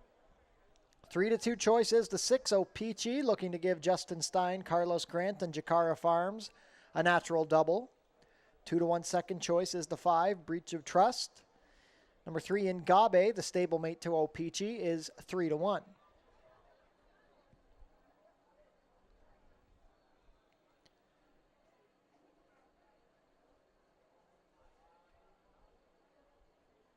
Field has reached the starting point, set to begin loading. 1 mile and 70 yards to journey for today's 4th race. Broadway Ruckus will be the first to go up under Kirk Johnson.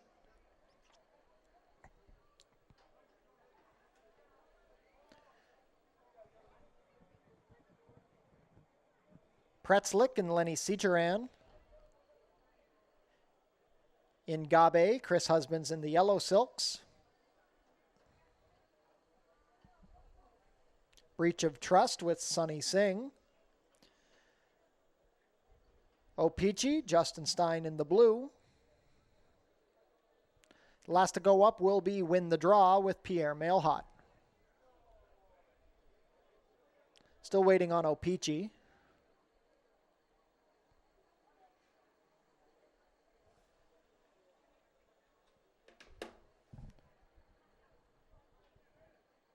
Opeachy goes in. Win the Draw will complete the line. Late pick 4 kicking off here, all in line. And they're off. Breaking well from the rail is Broadway Ruckus. Ngabe and Breach of Trust also going to be forwardly placed. Pretzlick is advancing along the inside. Opeachy looking to work his way to the inside, taking back behind the pack, and at the trailer will be Win the Draw. They're pretty clustered in the early running, but it's going to be Broadway Ruckus emerging on top. Second on the outside is Breach of Trust with Pretzlick third, 2 lengths off the lead. Ngabe is off the inside in 4th in front of the stablemate Opeachy, who's fighting the rider. The trailer is Win the Draw, but he's advancing on the outside. The quarter is 23-3, and it is Broadway Ruckus making the pace, 2 lengths better than Breach of Trust. Ngabe is third, 4th on the outside, Win the Draw, but here comes a rail spot for Opeachy, who's gaining quickly. It is well back to Pretzlick. Down the backstretch they go, and Broadway Ruckus remains unchallenged, going the half in 46-4. Breach of Trust is still second. Opeachy is into third on the inside of Ngabe and Win the Draw. Well back to Pretzlick, who's basically easing up as they race into the clubhouse turn. 3 furlongs to go for Broadway Ruckus, who still has a 3-length advantage. Breach of Trust second. Opeachy traveling nicely in third, opening up 4 lengths on Ngabe and Win the Draw. Just over a quarter of a mile to go, and Broadway Ruckus still has the lead, but they are gaining. Breach of Trust a length off past 3/4 in 1:12-4. Opeachy angling to the outside to make his rally. Broadway Ruckus on borrowed time as Breach of Trust ranges up with Opeachy. Broadway Ruckus not done with yet. Breach of Trust second on the outside. Not today for Opeachy. It is Broadway Ruckus who's found another gear. Breach of Trust is stalling on the outside. Broadway Ruckus and Kirk Johnson going to go gate to wire to kick off the late pick 4. It's Broadway Ruckus by 2. Breach of Trust second, then Opeachy and Ngabe 1:45-3.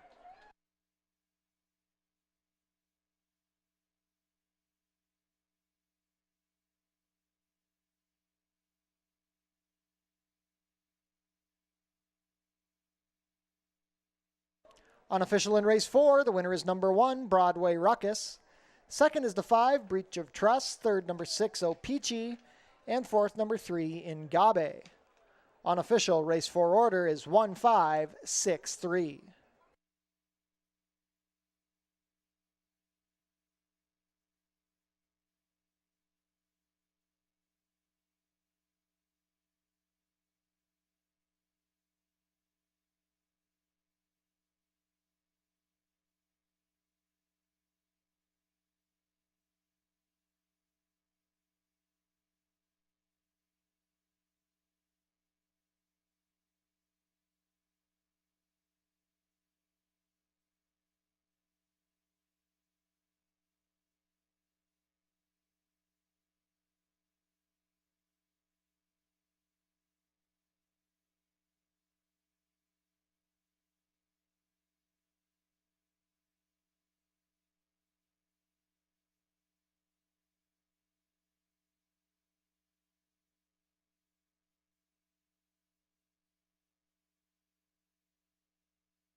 And now back to the winner's circle, the unofficial winner of today's fourth race, number 1, Broadway Ruckus.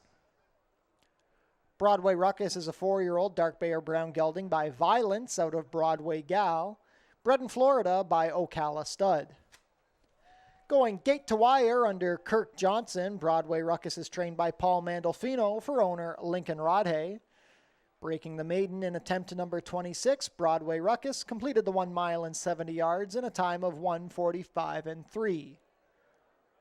Hold all tickets until race 4 is made official.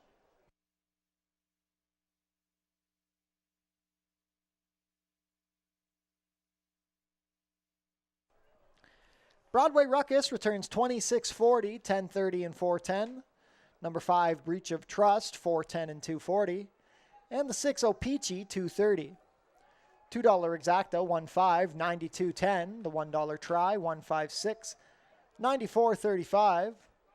$1 super, 1563, $193.65.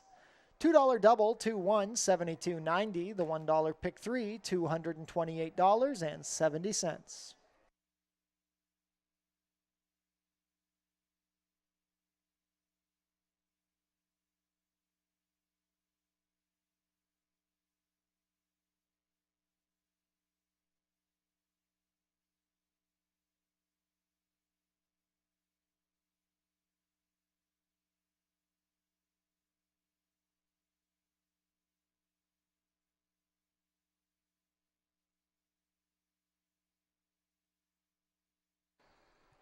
We had a claim out of race 4, the number 6 Opeachy, claimed by Diane Nellist and Sharon Chicotto, moves to the barn of trainer Sharon Chicotto.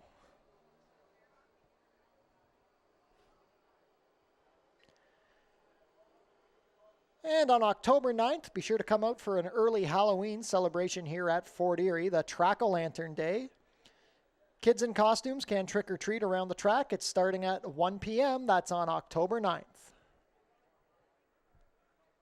Changes for race 5. Overweight on the number 7, Trish the Dish, 3 pounds over at 125. And an overweight on number 8, Love My Cheryl, 1 pound over at 121. Open allowance fillies and mares, feature race of the day coming up in 17 minutes.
Race 5's an allowance event for fillies and mares set to go 5 furlongs on the main track. We're going to kick things off with the number 3, Gambala for John Sims. He's going to send out a duo in here, and I just think even though there is a lot of speed in here, she showed her grit and determination every single start. She's very tough. I figure she's going to be forwardly placed, but I don't think she necessarily needs to be on the lead from kind of the first couple strides out of the gate. But I expect her to probably be there. Just looking at the times of her races and how quick she can be, I do think on paper she probably is the quickest one in the field. As I mentioned, I think her talent's certainly there. An 8-time winner locally here at Fort Erie, and she's actually 14 for 20 in the money. Jeff Alderson's kind of been the go-to rider the last couple weeks and has done well for John Sims. Now, speaking of all the pace in here, maybe you look for a horse like the number 8, Love My Cheryl, who certainly will have pace to run at. And if you look at those last 2 efforts, they've both resulted in wins from off the pace.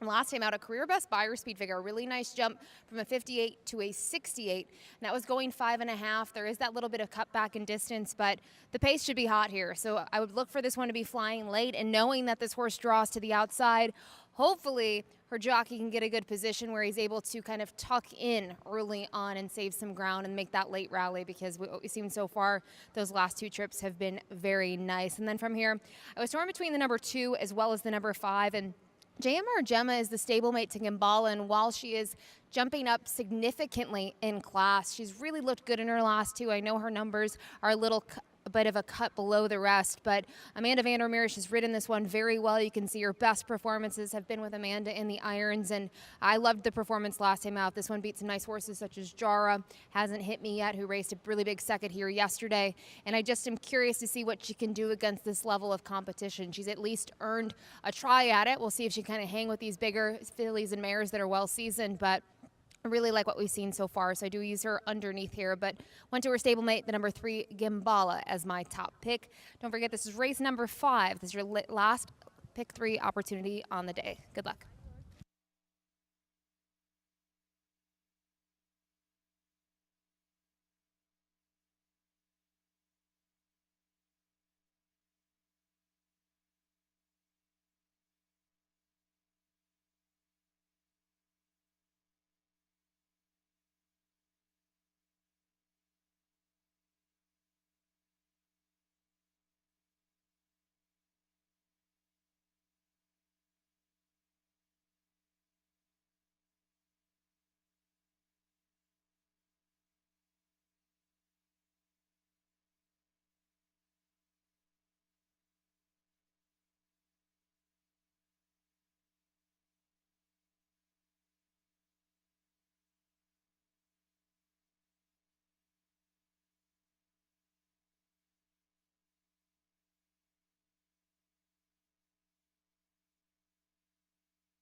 Field is making their way on track for today's 5th race. It's the feature race on today's card, an open allowance race for fillies and mares 3-year-olds and up, sprinting 5 furlongs.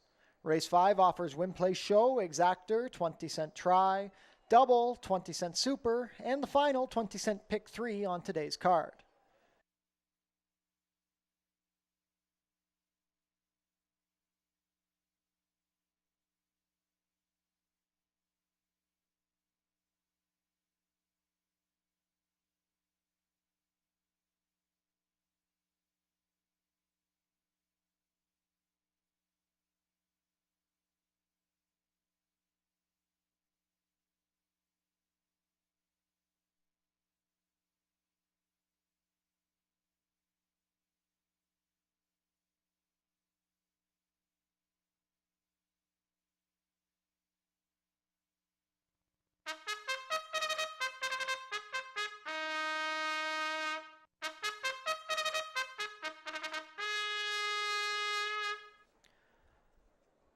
Number 1 is Billy Jane. Kevin Nichols in to ride for trainer Desmond Maynard and owner P413 Racing.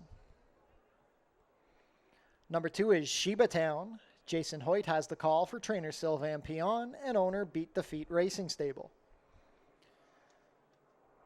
Number 3 is Gimbala. Jeffrey Alderson rides. John Sims trains and part owns with Harvey Bussey.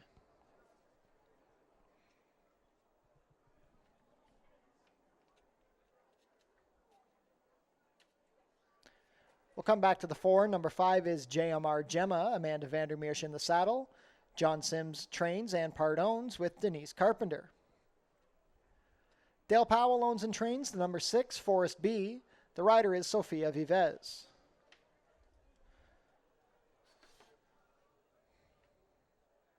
Number 7 is Trish the Dish. Sunny Singh in the saddle for trainer Louis Cappy and owner Trinity Racing Stables Incorporated.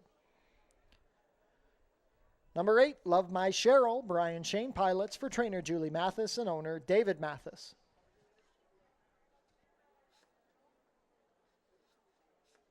On screen now, the number 4 is Getting Ahead. Chris Husbands rides for trainer Joan Mitchell and owners Linda Lippy, Wilfred Irwin, and David Weingarten. Feature race of the day coming up in a few minutes. Final pick 3 kicks off here.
Fillies and Mares approaching the starting gate for race 5. It is now post time.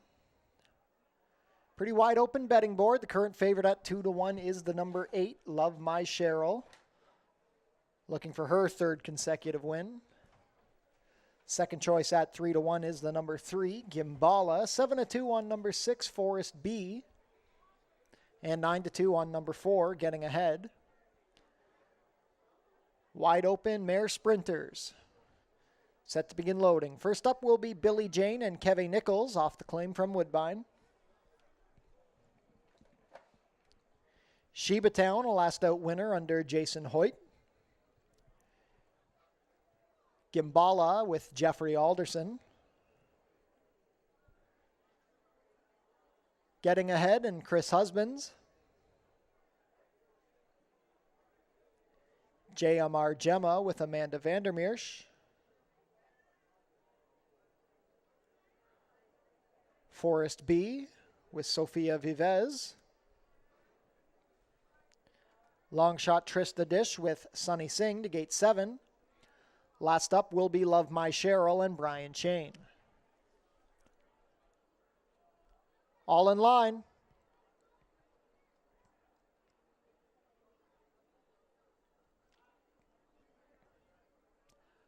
And they're off. Clean break, Getting Ahead is showing speed. Up the rail is Billie Jane with Gimbala between them. Forest B also pushed along for speed. Love My Cheryl is 5th on the outside of JMR Gemma. At the back are Sheba Town and Trish the Dish. Down the backstretch and into the far turn they go. It's Billie Jane ahead better than Getting Ahead. Forest B is inching closer in the 3-path. Gimbala well spotted from 4th. The stablemate JMR Gemma is 5th on the outside. Then it's 2.5 more to Love My Cheryl, Sheba Town, and at the back is Trish the Dish. The quarter is 22-1 there, 3 across the track at the quarter pole. Forest B ahead better than Billie Jane and Getting Ahead. Here come JMR Gemma and angling out for a split are Gimbala. Sheba Town trying to launch a rally from the back with Love My Cheryl. 5 across the track at the 8th pole. Forest B in the center, Getting Ahead, kicking in. Here comes Gimbala and JMR Gemma. Sheba Town with a large rally from the back. It's Gimbala, Sheba Town surging down to the wire. It's going to be tight. Photo finish. I think Sheba Town just got up over Gimbala. Then Getting Ahead and JMR Gemma, 58-2.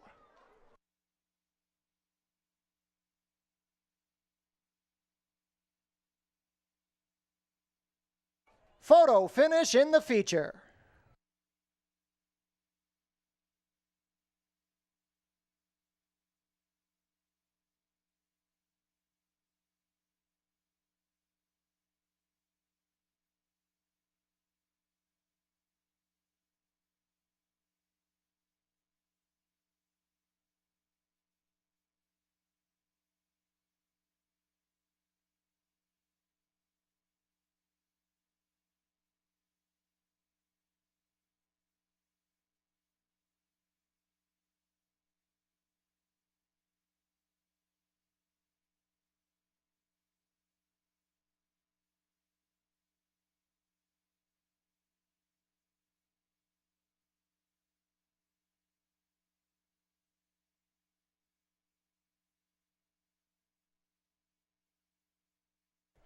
In the photo, it's the number 2, Sheba Town, up over the 3, Gimbala. Third is number 4, Getting Ahead, and fourth, number 5, JMR Gemma.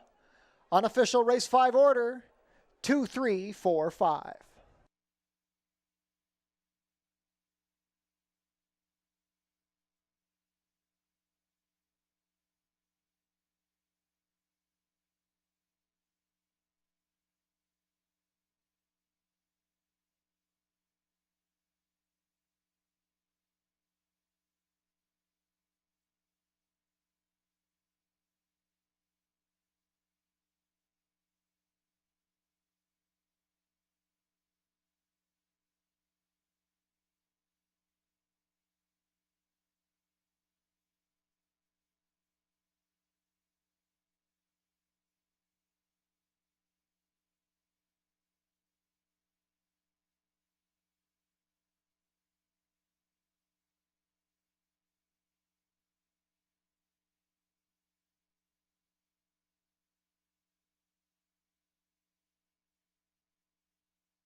And now back to the winner's circle, the unofficial winner of today's fifth race, number 2, Sheba Town. Sheba Town is a 4-year-old dark bay or brown filly by Jersey Town out of Seeking Sheba, bred in Kentucky by Charles Fipke. Jet Li makes the trip down the QE once again to win for trainer Sylvain Pillon and owner Beat the Feet Racing Stable. That's the third win of the season for Sheba Town, 2 for 2 over the border oval, making the rally to complete the 5 furlongs in a time of 58 and 2. Hold all tickets until race 5 is made official. And it is official, prices to be posted shortly.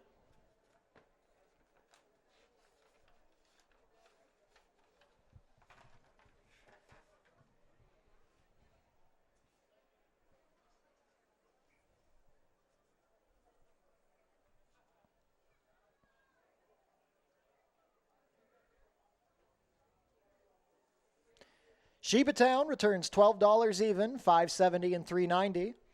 Number 3 Gimbala second, $4.70 and $3.20. In for show is the 4 Getting Ahead, $5. The $2 Exacta, 2-3, $49.30, $1 Try, 2-3-4, $160 even. $1 Super, 2-3-4-5, $560.70. The $2 Double, 1-2, $156.90. $1 Pick 3, $173.55. The $1 Early Pick 4, $1,351.65. And the $1 Early Pick 5, $1,480.90.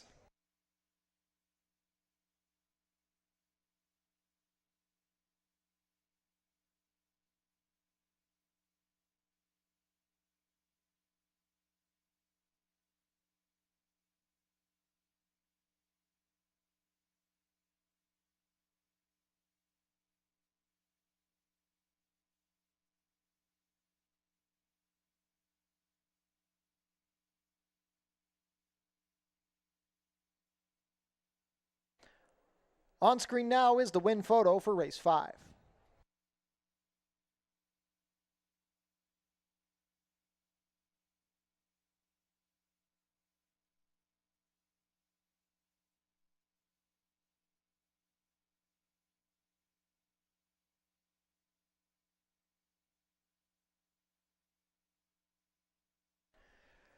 Racing will be back next week here at Fort Erie Racetrack Monday and Tuesday. Take note that we will be switching to our late summer post time of 3 o'clock next week. First post on Monday and Tuesday will be 3 p.m. Changes for race 6, we have a rider change on the number 4, Prince for a Day. Make the rider Lenny Cicheran. 16 minutes to post.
We're back on the turf course here for race 6 at about 5 furlongs. It's an allowance event for non-winners of 2 life. We're going to kick things off here with the number 6, Justin's Way, who it's a little intriguing to find him in this spot. He was claimed for 40,000 2 back. His connections then dropped him in a race on the Tapeta where he was just 5th best as the favorite. And if you go down the page, he has failed as the favorite in 3 of his last 5 starts. But I just wonder if they're bringing him here to hopefully get a win under his belt. He does have some good races. The concern with him, though, is when you go down the page, he's typically picking up those minor checks, but I just thought it was intriguing to see him come here to Fort Erie. I'm going to use him on top, Jeff Alderson with the mount. From here, I'll go to his inside, the number 5, I Live by Faith. This one on the Dale Powell barn.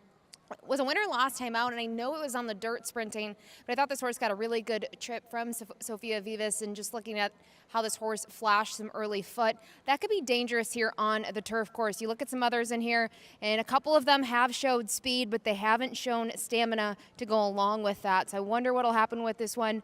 You have to think maybe the 7, Don't Stop Dreaming, will be forwardly placed as well. Prince for a Day, but very consistent in those 4 starts here this year. And you could say his effort, wasn't too good, but is the pace setter going 6.5, and I don't think he wants to go that far. It was a tough group. Ernie's Martini was much the best, but this one was second to Core in that first start of the year, and even last time out raced a very nice performance. So I use this one in the second spout, and then rounding it out, I'll go to the outside in here. The number 8, Very Debonair. One way that he sets himself apart from this field is, well, he has a turf win here at Fort Erie. A lot of horses don't have any appearances here over the turf course. And if they do, they're looking for minor shares. And so far in his 2 turf races, he's ended up finishing 1st and 2nd. On debut, he technically crossed the wire in 3rd, but was bumped up to 2nd via the disqualification. Next time out, he was chasing on the dirt. And just to see him put it all together last time out, he took a step forward. He was forwardly placed, and he finished right in front of Prince for a Day in that effort. So I like seeing that run here at Fort Erie. You look at that number of a 52. Obviously, a couple of others in here can beat that number, even the 2 to the inside. I Live by Faith, a touch better. Justin's Way and Don't Stop Dreaming. But as I mentioned, I'm going to hold a lot of weight with that local turf victory. But I do go to the newcomer, the number 6, Justin's Way. Looks really good here, carries a lot of weight in the flesh, and we'll see what this one can do in that first appearance here at the Fort. Good luck.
Field for today's 6th race is making their way on track. It's an allowance race for 3-year-olds and up, which have never won 2 races. Going to sprint about 5 furlongs over the turf course. Race 6 offers win, play, show, exactor, 20-cent try, double, and 20-cent superfecta wagering.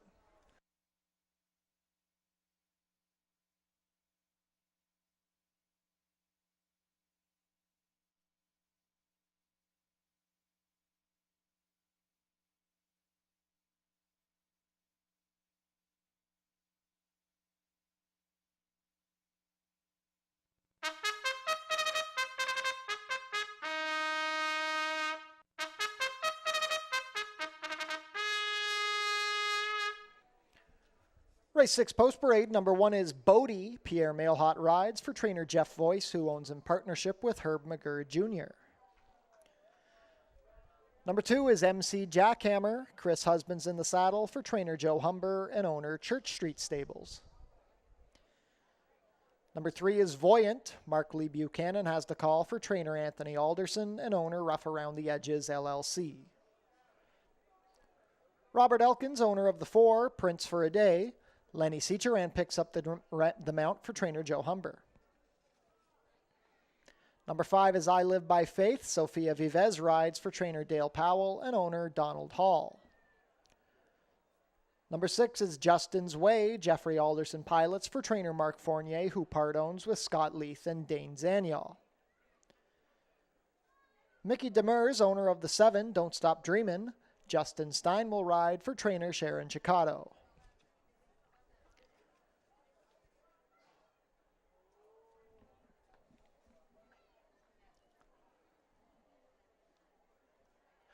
And on screen now, number 8 is Very Debonair, Brian Shane in the saddle for trainer Julie Mathis and owner Bruno Schickadans.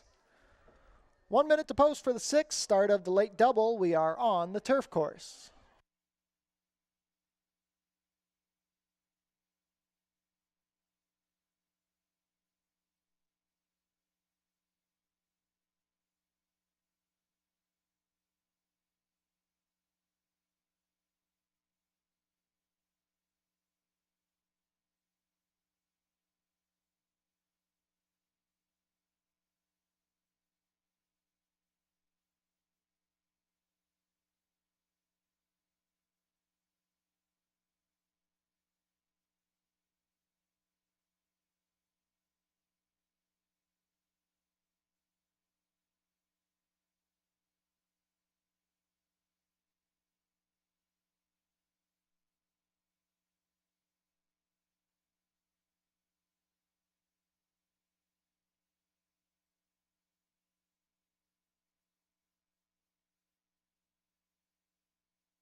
Field is crossing on to the turf course before the starting gate takes position. Not too much time left to get your race 6 wagers in.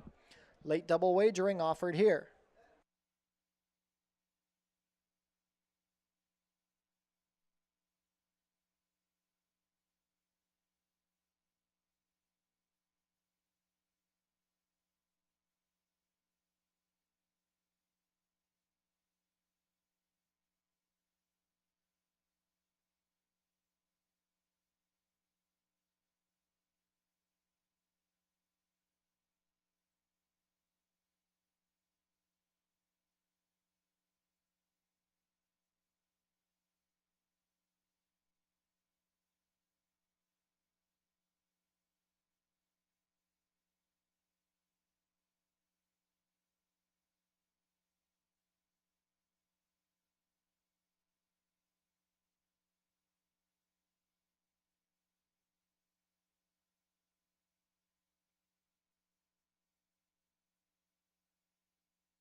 Field for race 6 heading up to the starting gate. It is now post time. 6 to 5 choices. The number 6, Justin's Way, making his Fort Erie debut.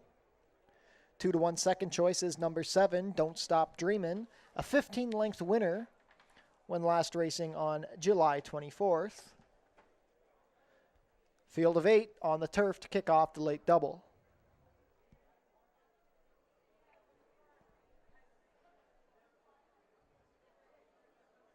First to go in will be Bodie with Pierre Mailhot.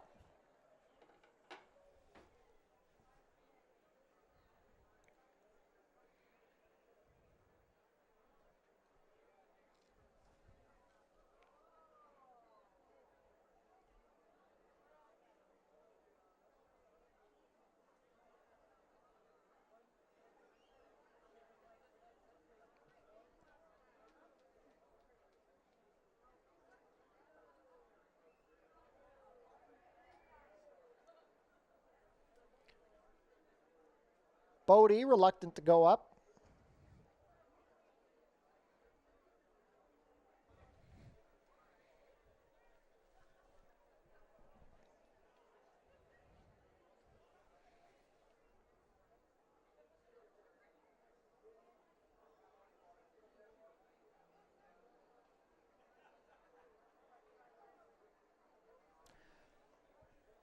Bodie and Pierre Mailhot go in.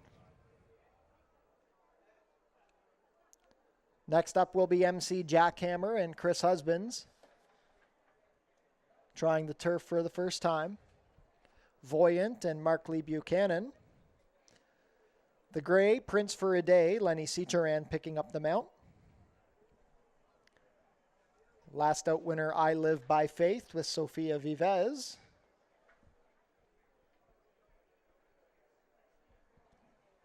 Justin's Way with Jeffrey Alderson. Steps in at 4 to 5. Don't Stop Dreamin' and Justin Stein. Last in will be Very Debonair and Brian Shane. All in line.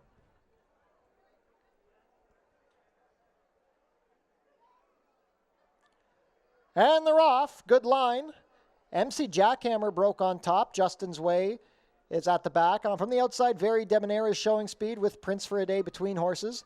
Fourth along the inside is Voyant, racing as a pair with I Live by Faith. At the back are Justin's Way, Don't Stop Dreamin', and the trailer is Bodie. Field is spread out by about 7 lengths as they race down the backstretch and into the turn. It is Very Debonair leading the way at 30-1, but MC Jackhammer counter punching along the rail.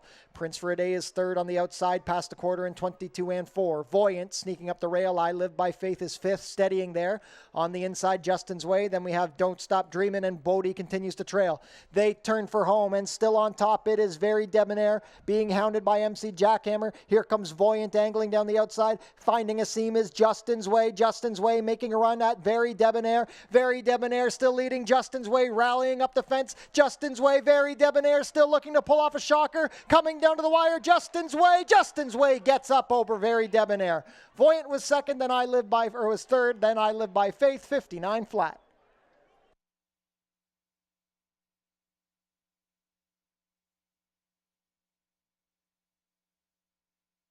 Photo finish in race 6.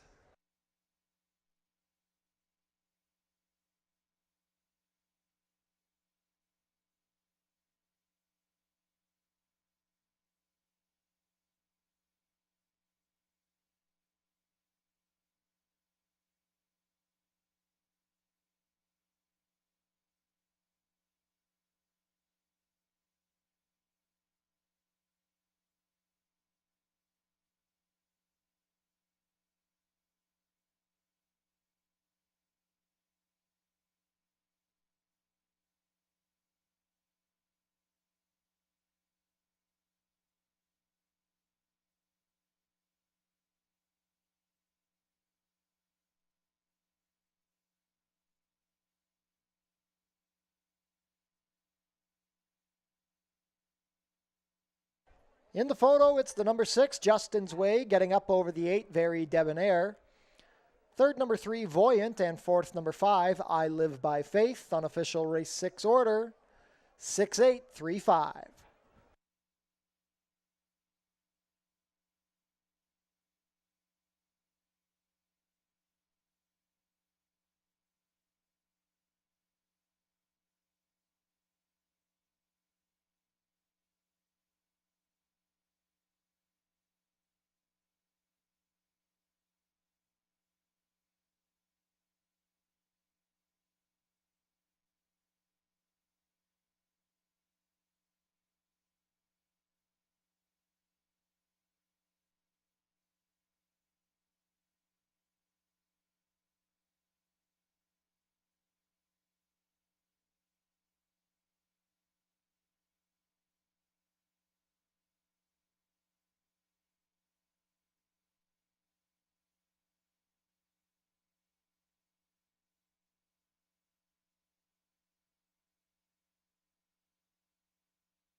We have a rider's claim of foul into the running of race number 6.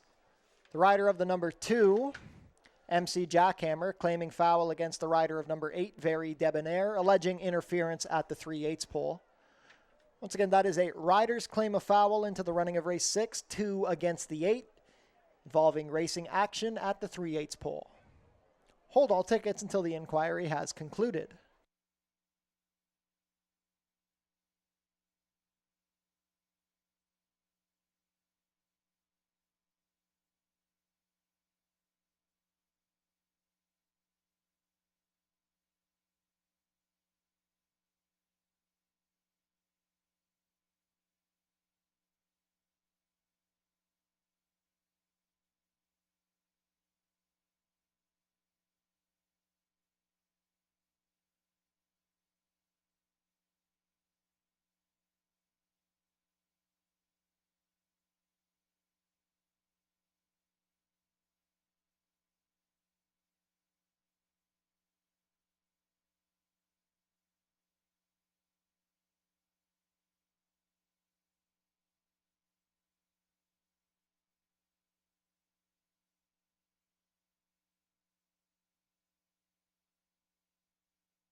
Now back to the winner's circle, the unofficial winner of today's 6th race, number 6, Justin's Way. Justin's Way is a 4-year-old bay gelding by Silent Name out of Lemonchella Kid, bred here in Ontario by Terra Farms Limited. Rallying up the inside under Jeffrey Alderson, Justin's Way is trained by Mark Fournier for owners Scott Leaf, Dean Zaniel, and Mark Fournier. That's the second lifetime win for Justin's Way, the first of the 2023 season, taking his Fort Erie debut about 5 furlongs over the turf course in a time of 59 flat. Inquiry still underway into the running of race 6. Hold all tickets until everything has concluded and the race has been made official. Once again, there is a rider's claim of foul, 2 against 8 into the running of race 6.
Steward's inquiry has concluded. The claim of foul has been disallowed. There will be no change to the order of finish in race 6. Race 6 order 6835 to be made official shortly.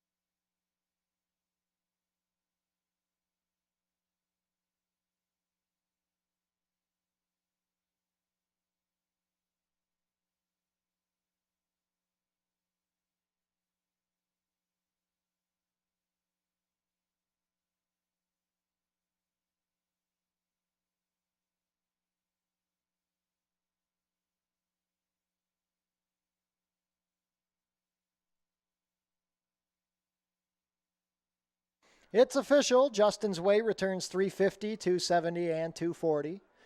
30 to 1 long shot, Very Debonair in for second, 1560 to place and 590. And the 3 Voyant, 510. $2 exacta, 6.8, 61.30. The $1 try, 6.83, $178.45. $1 super, 6.835, $557.85. $2 double, 2.6, 23.30. And the $1 pick 3, $130.80.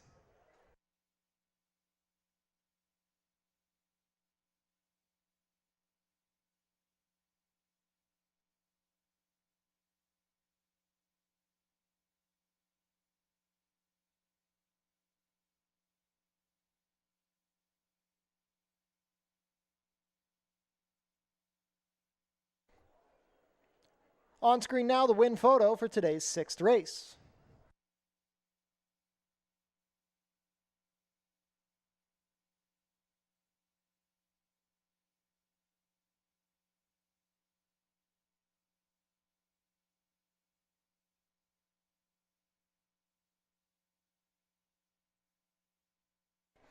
Jackpot High Five wagering offered here in race 7. Be the only winning ticket to take home the whole jackpot. The carryover is $58,441.88. 17 minutes to post for race 7. The only scratch is a steward scratch of the number 2, My Girl Gabby. 17 minutes to post.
You can see we have horses here in the paddock for the nightcap. Race number 7, $5,000 claimers here. Fillies and mares going postward at a distance of 5.5 furlongs. And my initial top pick is scratched here. That was going to be the number 2, My Girl Gabby. So now I'm going to go to the outside, the number 9, Shelly the Rocket, who has taken a lot of respect in her 3 local efforts here at Fort Erie. She was able to win back on July 4th, very impressive fashion, then came back to face a nice field. You see the winner, JMR Gemma, came back to win next time out, and is actually her stablemate, who we saw earlier tackle a tough group and ended up finishing a really well-meant 4th. And most recently, Shelly the Rocket just didn't fire, and I think part of the fact of that kind of performance was she had to chase Snell Flicka throughout. Snell Flicka's pretty speedy, was able to take them gate to wire, and sometimes when you're chasing, especially over the muddy track, you can tire, and I think that was kind of the circumstances that she faced. So on this fast track, I expect a rebound, and she's versatile. She can sit just off the pace, she can close from off of it, and a lot is going to depend on what the rest of the field to her inside does. Now, the number 4 is There a Forest. She put it all together last time out to pick up her 2nd win of 2023 and her 4th in her career. She did it in front-end fashion with Chris Husband in the irons, and he's back aboard her today. And really, if you want to knock any of her efforts, you really can't, because the only one that was poor was on the turf. She was going 7/8, probably further than she wants to go. And she tired in that grass race against some nice horses such as Musical Ride and Ferret, who we saw win a turf event here on the Monday program. So I just think from a speed perspective, she should be tough. She's yet to miss the money, and the big thing will be if anyone tries to join her. She is cutting back in distance as well. And then rounding it out, the number 8, Shanghai Kimmy. I just wonder if this is a sort of a similar situation as what we saw from Sophia Slugger, her stablemate yesterday, lightly raced, only has 2 races under her belt in 2023. And you look at some of her best efforts last year, you can't forget she was a 3-time winner. She had 3 really nice wins in consecutive starts, and she was part of the pace, anywhere from 5.5 to 6 furlongs. So I'm just wondering, 3rd start off the layoff, can she improve today? And technically, she takes a little bit of a drop in class today, and she looks like she's on her toes here in the walking ring as horses head out to the track now for the nightcap. Good luck here and good night.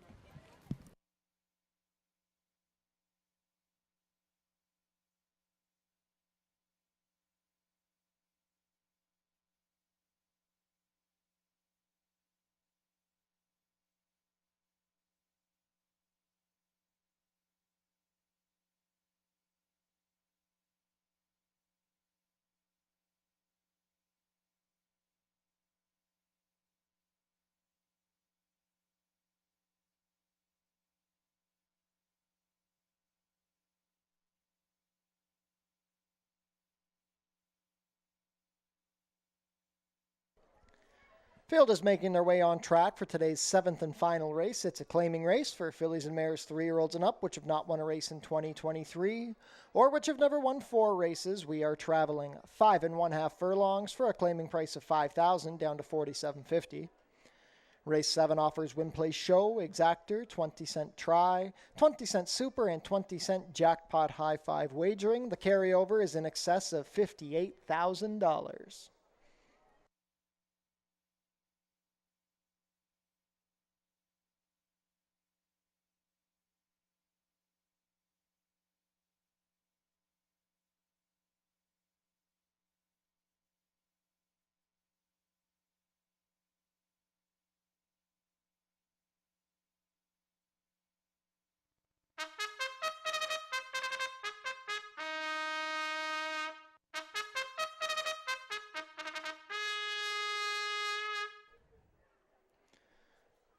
Number 1 is Luema. Michael David rides for trainer Mike Blake and owners Ascot Stud, James Wilworth, and Rachel Stalker Parks. Scratch the 2. Number 3 is Westpaw, Brian Shane in the saddle for trainer Julie Mathis and owner David Mathis. Sharon Chicato owns and trains the 4 is There a Forest. The rider is Chris Husbands.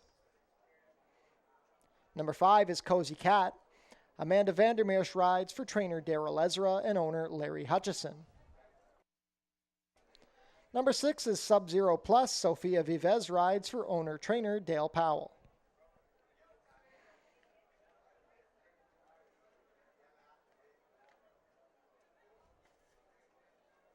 Away from parade, number 7 is I'm a Cutie.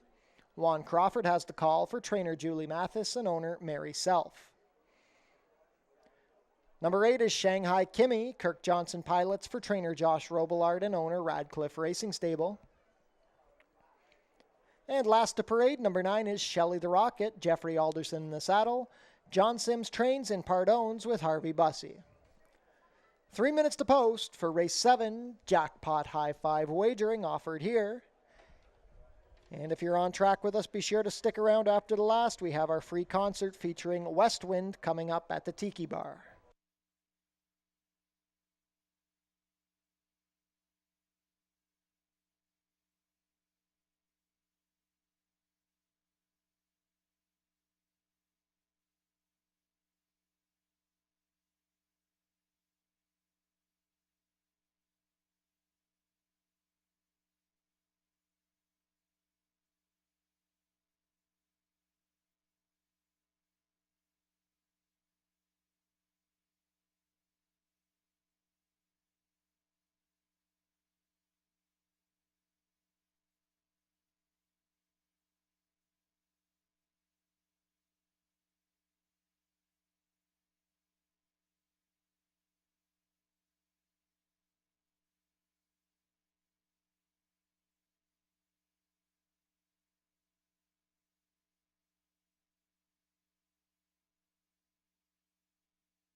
Starting gate taking position, not too much time left to get your race 7 wagers in.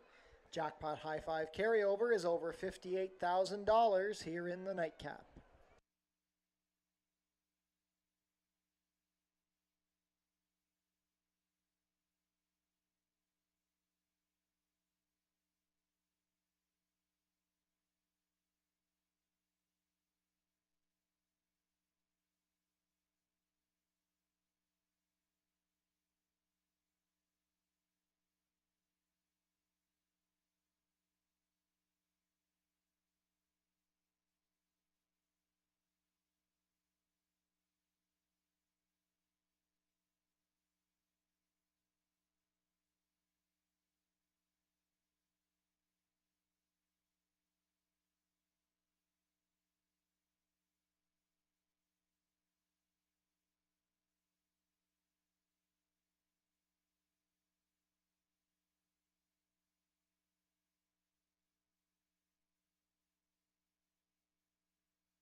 Race 7 field heading up to the starting gate. It is now post time for the nightcap. Field of 8 filly and mare claiming sprinters will close out the card. Jackpot High Five wagering offered here.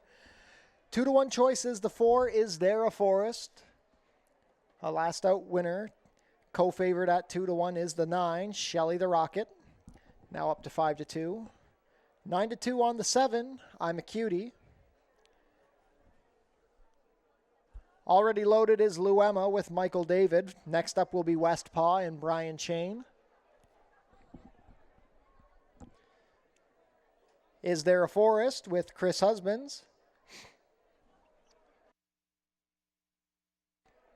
Cozy Cat with Amanda Vandermeersch.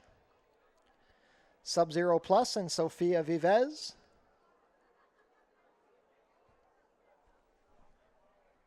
I'm a Cutie makes her Fort Erie debut. Juan Crawford aboard. Shanghai Kimmy with Kirk Johnson. And Shelley the Rocket will complete the line under Jeffrey Alderson. We are all set for the nightcap.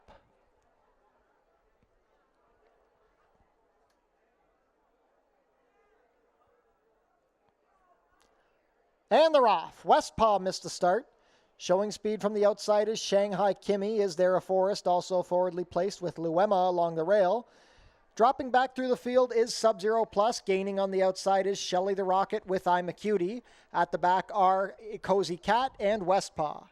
Down the backstretch they go. It is There a Forest now sticking ahead in front of Shanghai Kimmy. Luema is third on the inside, losing position as Shelley the Rocket and I'm a Cutie both gain. The quarter was 22-4.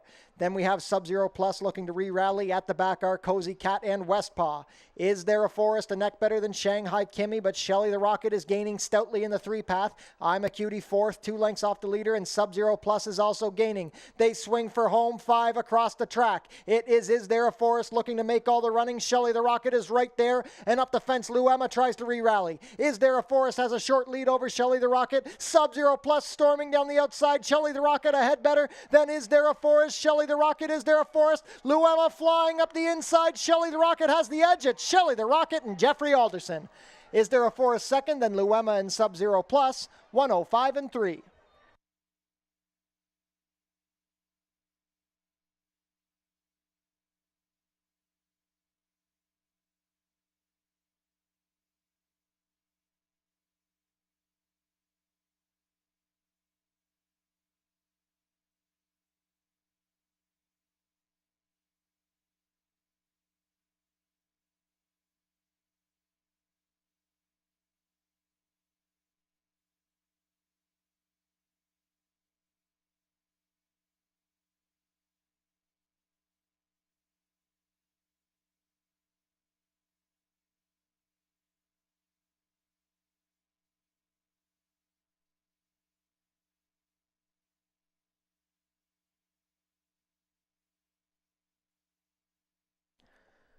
Unofficial in race 7, the winner is number 9, Shelley the Rocket.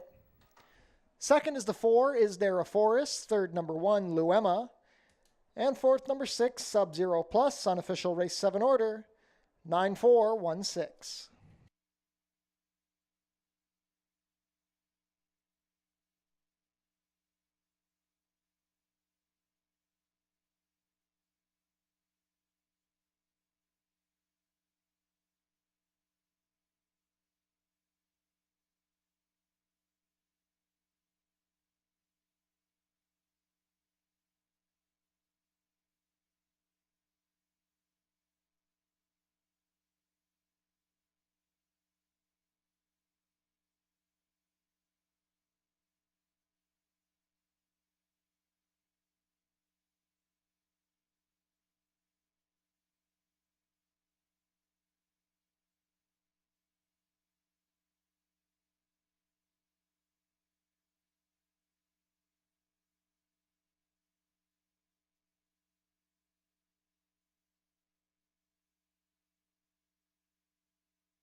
Now back to the winner's circle, the unofficial winner of tonight's 7th race, number 9, Shelley the Rocket.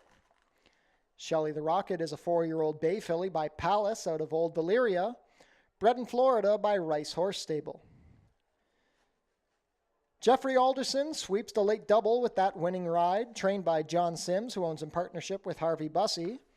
That's Shelley the Rocket's 3rd lifetime win, the 2nd of the 2023 season, completing the 5 1/2 furlongs in a time of 105-3.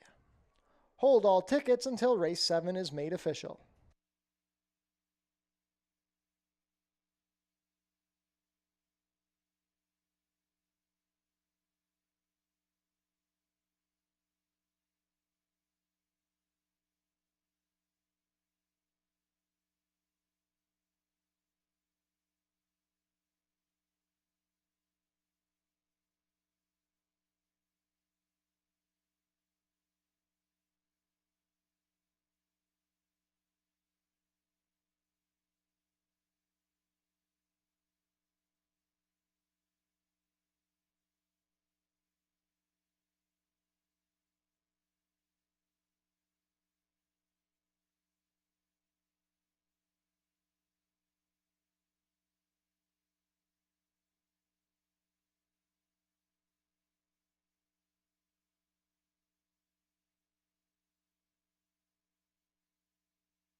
It's official. Shelley the Rocket returns 650, 280, and 240. Number 4 is there a Forest, 270 and 230. And the 1 Luema, 490. $2 Exacta, 94, 1360. The $1 Try, 941, 3725. $1 Super, 9416, 8110. $1 Jackpot High 5 returned $1 Jackpot High 5, 94168. Returns $351.45. Multiple winning tickets in the Jackpot High 5, so the carryover will move into Monday's card. Carryover is up to $61,619.07. $2 double, 6-9, $11.20. The $1 pick 3, $43.15. $1 late pick 4, $615.70. And the $1 late pick 5, $1,535.25.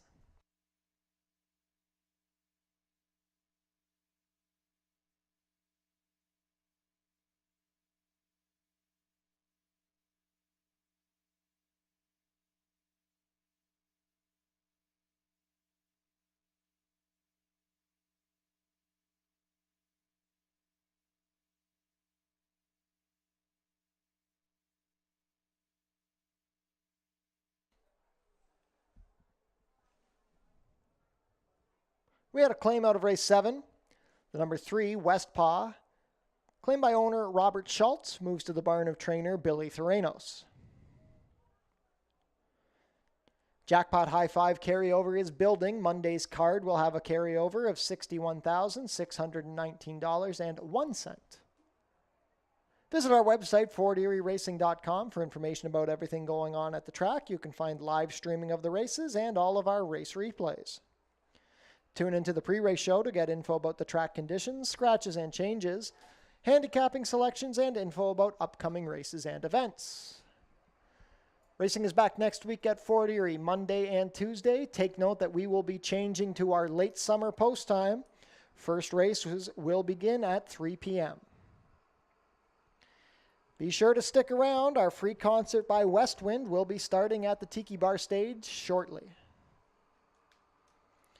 The 88th running of the Prince of Wales Stakes is coming up on Tuesday, September 12th, second jewel of the OLG Canadian Triple Crown. First post on Prince of Wales Day will be 1 p.m. You can tune into the Prince of Wales post position draw Thursday, September 7th at 12 p.m. For the live stream, go to FortErieRacing.com. And bring the kids out on October 9th for Fort Erie's Track-O-Lantern. Kids in costume can trick or treat around the racetrack. It starts at 1 p.m. October 9th. Tune into your TV Niagara for the Fort Erie Race Replay Show, Channel 700, Thursdays at 10:30 and Saturdays at 10.